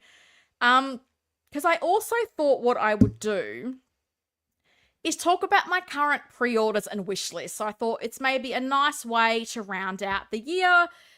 Look ahead. What have I got coming up? What would I like to see? And I didn't know how long this would take. I didn't think this was going to be a 3 hour stream, but here we are. That's just how I roll. Artisan Joker. I got the Imposter Joker. I like it very much. Yeah. And I don't know if you saw, Ivan did a Tumblr in a paint scheme to match the Imposter Joker, and it's amazing. And now I want that as well. I have no room for it, but they look incredible. And I'm like, can I get that done? It looked amazing. I saw that today and it's been on my mind the whole time. So I thought I'd quickly talk through what I've got on pre-order and my wish list. So chime in if you've got any of these figures on pre-order. Let me know. What have you got on pre-order that you're excited about, whether you're live or watching on the replay? I want to know. What's your figure of the year? What's on pre-order? What are you looking forward to? Diablo Fett. Hi, Helen. Hope you're having a happy holiday. Seeing our mutual friend on Sunday. Well, I've been talking about our mutual friend regularly in this stream. I don't know where he is. Probably being a responsible adult is his job. But that's awesome. I hope you had a lovely Christmas as well. I hope you're doing well. Lovely to see you. I always love it when I see your name pop up in the chat. So I've been going at this for such a long time. It's 1:45 on Saturday morning. Happy days. So I'll try to whiz through this quickly, as I always say, but never do. So my current pre-order and wish list, and I've kind of put this in what I think might be the order that they release. I'm not entirely sure. So the John Wick, I've ordered the special edition from Sideshow because I need John Wick with all the guns. I've got Endgame Wanda, but it is the sculpted version. The Artisan, they're not that accessible to us here in Australia, but I'll be honest, I liked the colour on the rooted hair more than I did on the sculpted hair, than I did on the rooted hair. And I also figured if the sculpted hair annoyed me, Tina's an option. I'm still on the wait list for Tina, so will I get my numbered call before this come out? That's what I'm interested to know, because I've been on the Tina waitlist since August last year. I don't know when my number's going to finally get called. So yeah, I've got Wanda coming. She's going to go in my A-Force to replace the Age of Ultron version, so I'm really eagerly awaiting that. I tried to find the Civil War one for the longest time, so when this one announced, I was just so happy. And again, the sculpted Joker, he's coming as well. Hasn't been released in Australia. I'm not entirely sure when we're going to see him. Bane's not even released in Australia, so we are a couple of months behind, which it's just the nature of the beast here in Australia. My figure of the year is Aragorn, the rooted version. That's cool. I know a lot of people love that figure. Don't worry about the length of the stream. If we didn't enjoy it, we wouldn't be on here. Thank you. That's a lovely comment. I appreciate that. Hunting a Moon Knight currently. Danny, is that the artisan one or the first release? Which one are you hunting? Have a Moon Knight tattoo but not the figure. Shame on me. Oh goodness. Are you gonna get Mr. Knight as well, or just Moon Knight? Because I thought the Mr. Knight looked really cool as well. Artisan Joker should be number one just because of the price, right? It's a lot for one figure, particularly with the resellers. I have very mixed views about resellers. Aussie Collectibles has her in stock, Just Person She-Hulk. Okay. Are they actually Australian? I feel like I've heard the name, but I've not bought from them, so I can't recommend someone I haven't bought from. But interesting. Okay, there's stock out there, folks. Go check it out. Moon Knight looks awesome. Yeah. I don't pre-order. Oh, goodness. That feels like quite a gambler. Are you Kenny Rogers? I don't think I couldn't not pre-order stuff I really wanted. The InArt Paul Atreides looks like an amazing figure. I'm excited for that to fully release. Yeah. Hi, Baloo. You're a bit late today. Yeah, a few people in the chat have said they've already gotten their invoices for both Paul and I think someone said they got their Joker invoice maybe. So it's coming out pretty soon. The only figure I still haven't pre-ordered is the blackout suit Toby. I hope he won't sell out like She-Hulk. Well, I mean, are you part of the campaign to get him updated? There's that very vocal minority of people that feel very strongly about that. I have 2 Moon Knights that I bought cheap. That's cool. At an LSC. I don't know what that is. Along with the Gentle Moon and God of Moon, Artisan Moon Knight secured. Okay, you're all in on Moon Knight. They all look great, so I don't blame you. It's a very cool looking figure. Yes, okay, they are Australian. There you go. Both of them, Helen, if they ever remake Moon Knight, I volunteer to play the role. Fair enough. That J&D Catwoman looks cool, but the price is not too expensive. 100%, because that's like more than $3,000 here in Australia. And I'm like, no, I do not agree. Aussie is Australia based. I used to buy Funko Pops from them. Okay, fair enough. That's cool. I feel like I've maybe seen Facebook ads for them, but I've never bought from them personally. Oh, local comic shop. Fair enough. Not down with all the abbreves. So trug on with my pre-orders. So we got these 3. I'm hoping John Wick is soon. I've never ordered from Sideshow before, so I'm on a payment plan and I have one more payment to go. But I assume if he came in stock, they would ask me to pay it off earlier. I don't know how it works. So I think the next payment's like on the 15th of January. So I'm like, do they have stock? Should I pay it off? Should I wait? I don't really know. But I'm hoping he's not too far away because that will complete my little John Wick collection, which I'm also quite excited about. Then we got some Batman goodness, because is it me if it's not Batman goodness? So I have the Jazz Inc. Clean DX Catwoman. I've got the Deluxe Batman Returns. And I have the Mars Toys Two-Face, which if you told me at the start of the year I was pre-ordering a Tommy Lee Jones Two-Face, I would laugh very hard, but here I am. I'm all in on the 89 to 97 line. And the Riddler was so good. And I'll be honest, I didn't pre-order the Riddler. I feel like I got it when it was in stock.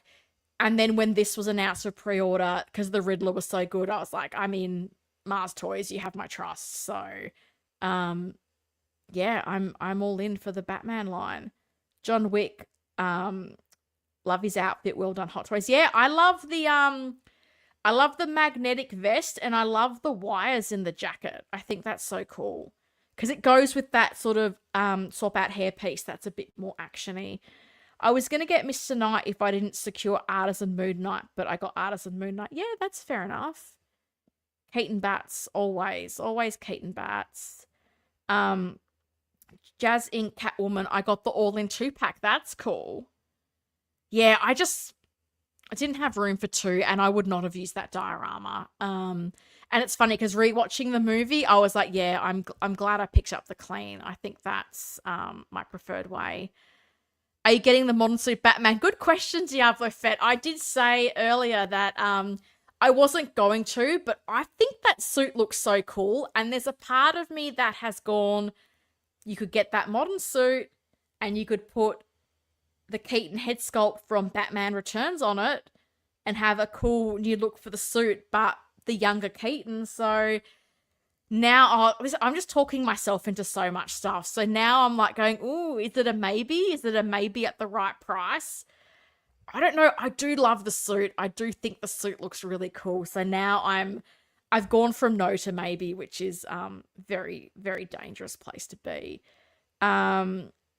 Have you watched the Christopher Reeve documentary for Superman? I haven't. I did see where did I see that available? I did see that there was one. So I think I should watch that. I think that would be interesting. Have you seen it? Was it good? How long was it also? Cuz is it a series or is it like just one sort of movie length documentary? I'd be interested to know. I'm still waiting for my John Wick from Sideshow. Okay, so not just me. I just don't know how these payment plans work. It's very different because pop culture, you just pay either in full or a deposit of $100.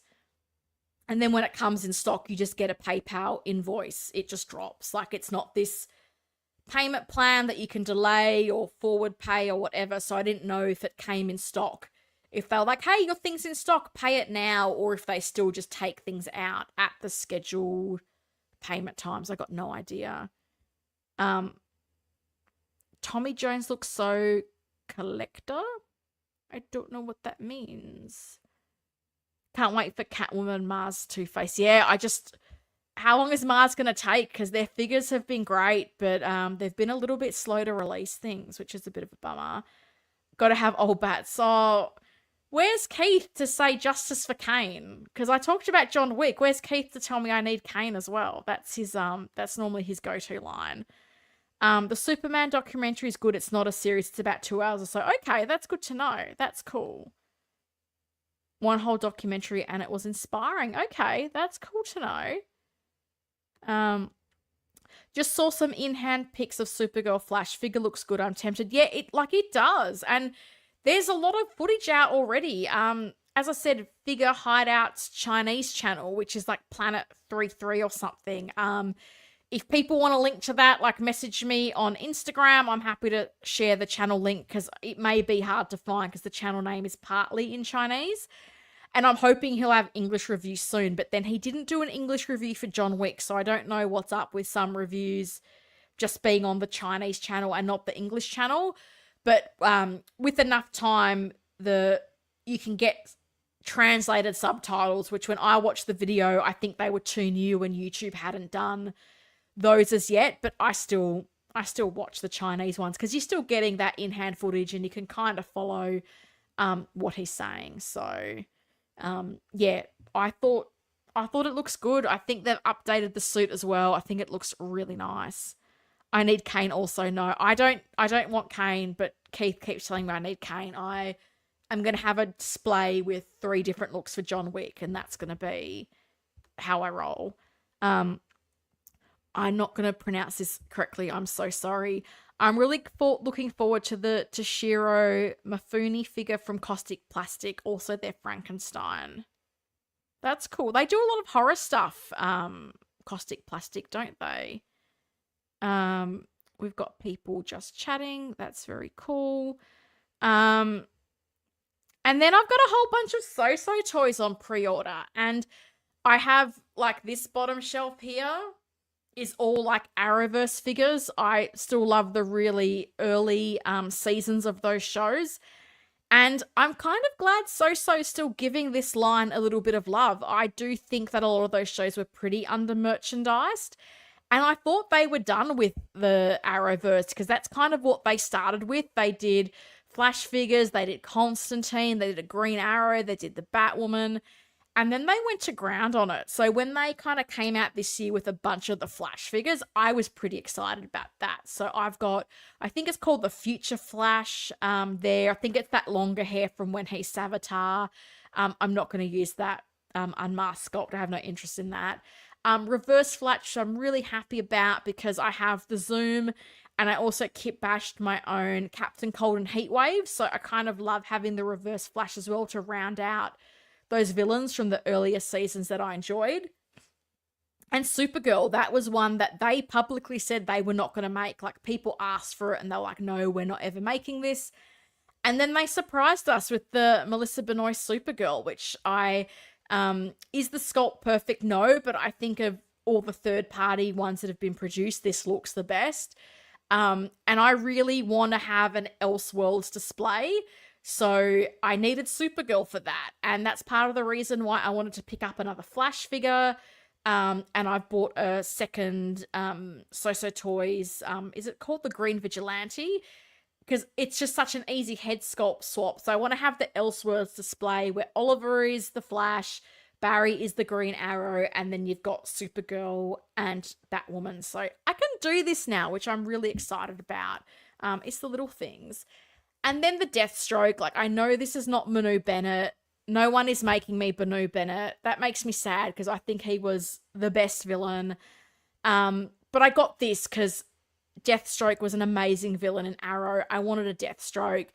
Will someone make me a Manu head sculpt? I don't know. I live in hope. Maybe So-So might even do that. Maybe they might offer that as a separate head sculpt you can buy. So I'll probably use this with the helmeted sculpt. But yeah, I know it's not the Arrowverse version, but I'm like, the suit looks similar enough to me that I will pop it in there.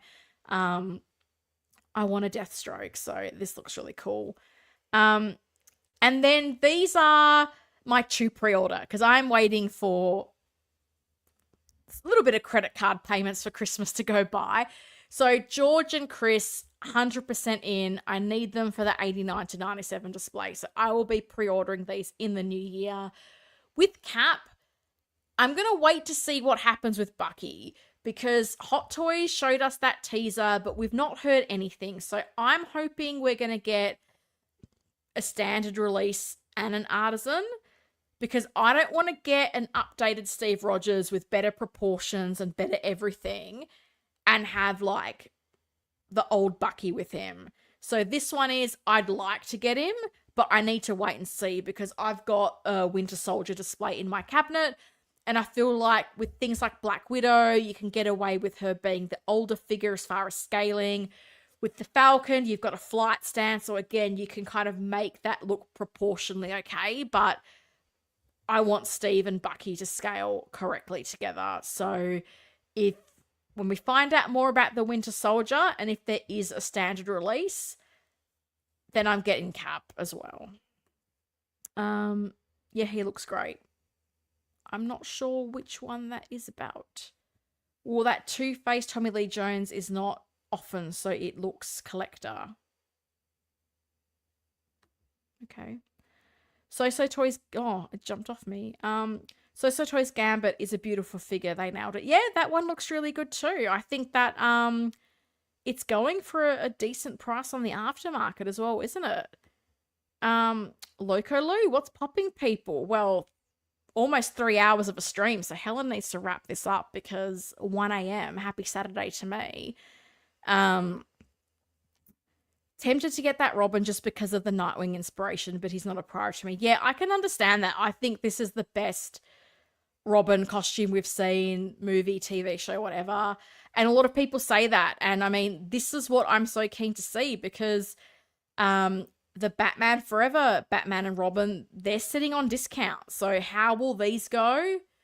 It's interesting. I did wonder if their announcement would have seen an uptick in sales on the Forever figures. I thought the same when Mars Toys did the villains. Like, would that make people rethink the Forever Batman and Robin? But like, they're still sitting around. I think they're on Sideshow as well. Like, I know they're sitting around on Pop Culture, so it'll be interesting to see if there's any knock-on effect for those two.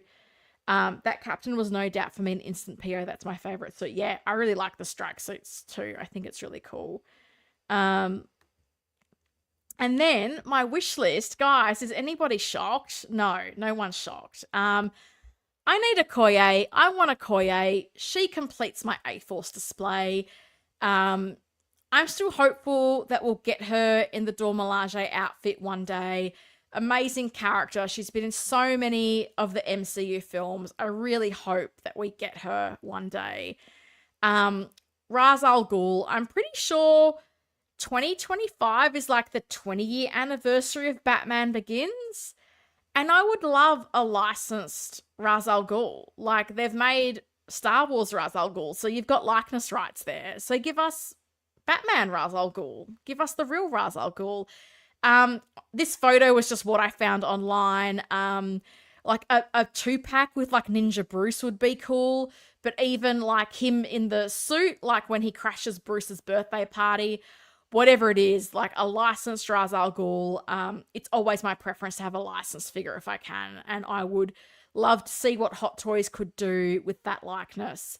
And of course, Nurse Joker is the last look I need for Joker, for my little Joker sort of shrine display I have down there. And I've really, I guess, reignited my want for this, having seen the sort of power pose Bruce Wayne. Like, I would have no issue if they did Joker in this walking pose with the arms out in a statue type body that was seamless. I would be all for that. So a Nurse Joker, I would prefer it to be seamless. If it's power pose, I will take that. Complete the looks for Joker. I would love to see them tackle Nurse Joker.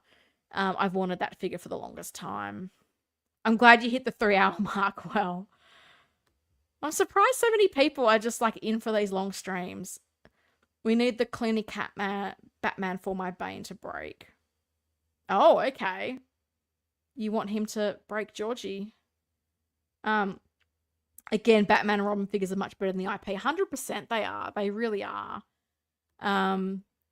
Batman's sonar suit is waitlisted on Sideshow. Oh, really? Okay.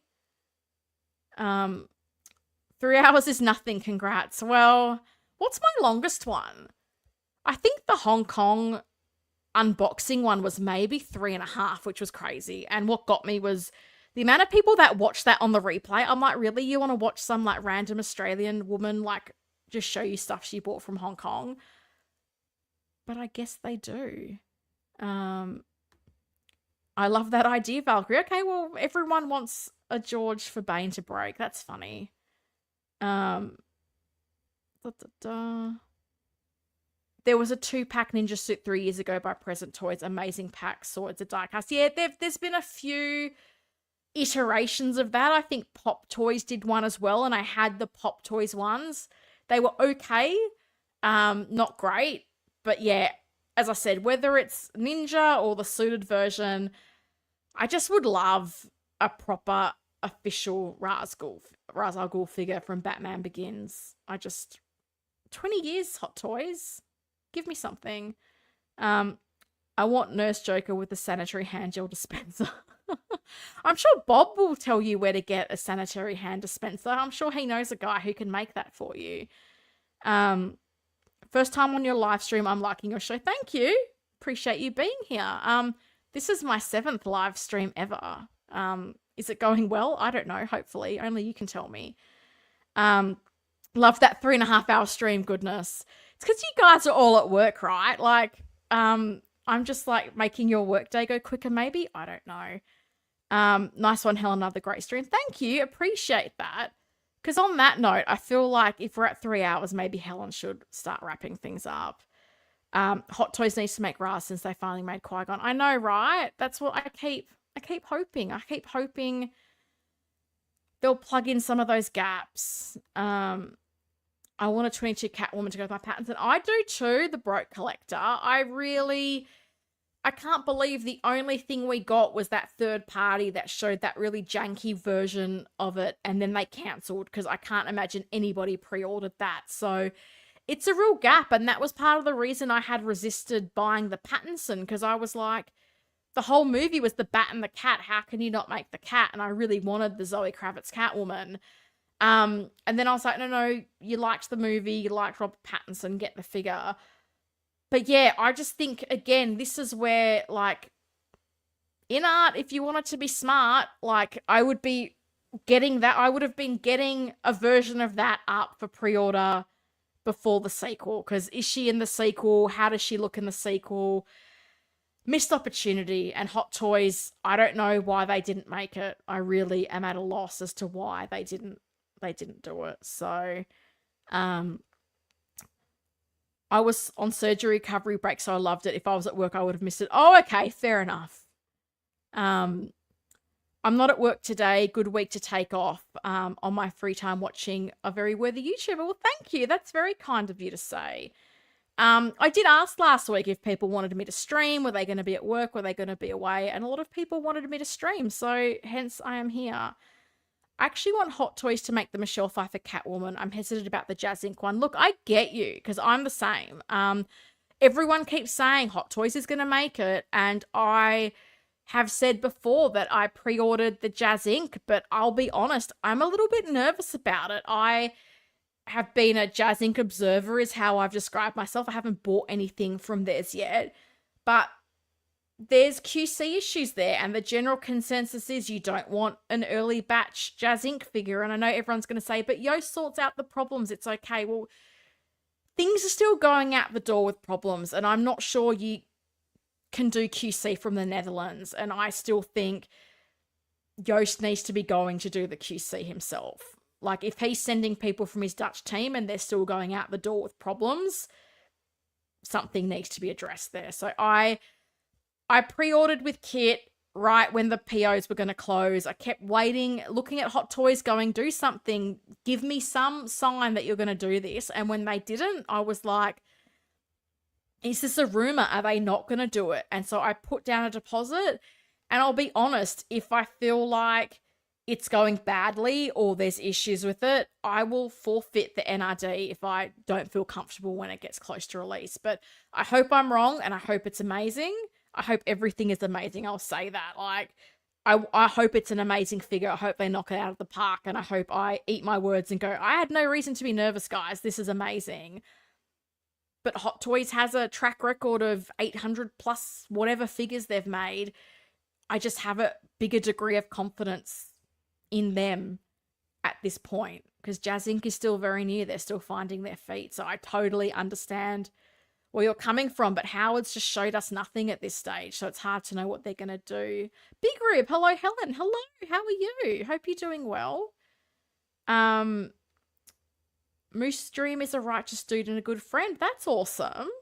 Well, Diabo Fett is my friend, so if you're saying he's a good dude and a good friend, I absolutely believe you. Jazz Inc. from China or America? No, they're in the Netherlands. They're in the Netherlands, so they have a website, Facebook page, a Facebook group. The Facebook group is a bit full on. They have some very devoted brand lovers. But no, yeah, they're in the Netherlands, but the production is in China. And the artist, Sean Dabbs, is he in the United Kingdom? I'm trying to remember where he was from. Yoast won't release Catwoman until it's right. I mean, I hope so, but vehicles have gone out the door without stuff right. So I am a little bit nervous, but I know I think you've bought quite a few things from them, Moose Dream. So I hope you're right. More people talking about Jazz Inc. Jazz Inc. Catwoman will at least survive in your climate. Hot Toys will no doubt make her suit out of pleather. Well, I mean, it's what we don't know. If they do it, what are they going to make it out of? And I think that's, like, Jazz Inc. is still working on that stuff. So what material are they going to use? What body are they going to use? Like, it's all still in development. I guess that's the thing. Like, you're pre-ordering on something that's not the final product. there's questions, but as I said, I put down the deposit. I'm on the journey. I'm on the ride. So I'll see where it takes me. And Diabo Flair is a god on Facebook, especially with his jokes and figure photos of all scars. I agree. 100%. He's a good dude. I feel very lucky. I got to meet Diabo Flair and Bob Dylan when I was in America, and both were lovely guys. Can 100% tell you that. So guys, because we're at 3 hours and 10 minutes and Helen needs to go to sleep, let's wrap things up. And I just want to say a huge thank you for your support this year. Like, the way my channel has grown has really taken me by surprise. So I started off this year, I'll take this down. I just wanted to do a graphic to thank you guys because I really appreciate everyone that's here live or watching the replay. Like, I started this YouTube channel not knowing what to expect. I'm very sporadic with publishing content. But this year I literally watched my channel go from like 300 subs to 2,300. So I'm incredibly grateful. My biggest goal is to put out content that I think is useful. I'm trying to not do the same things that everyone else has done. And I just appreciate like the feedback, the support, everything that I've gotten. Like, it really means a lot because doing this, I'm constantly like, who wants to listen to me talk about stuff? Like, what do I know? Like, you have those moments of self-doubt and, you know, is my footage well? Have I shot things well? Is the lighting right? Like, there's so much to consider, and everyone's just been so lovely and so encouraging. So just thank you guys. Thank you for being really awesome. I really love all the people in this YouTube community that I've interacted with, people on Instagram. You have made my collecting journey this year such a better experience. So I just appreciate you all. I appreciate you guys all for being here. I hope we can continue this into 2025. I'll still be doing videos. As I said, I don't know what's happening with Collectors Unite, so I'm hoping it'll be back soon, but I will keep doing something solo in some way, shape, or form. I'll probably keep doing the Friday live streams till I know what's happening with Collectors Unite, because the space is free, and I know there's a lot of people who like having something to watch on their Fridays, so I'll keep chugging along. What will next week be? I don't know, but I'll come live at the usual time and do something. But seriously, as I said, I appreciate you guys so much, and I just hope everyone has a safe and happy new year. I hope all the figures you pre-order are awesome and that all the things on your wish list come into fruition.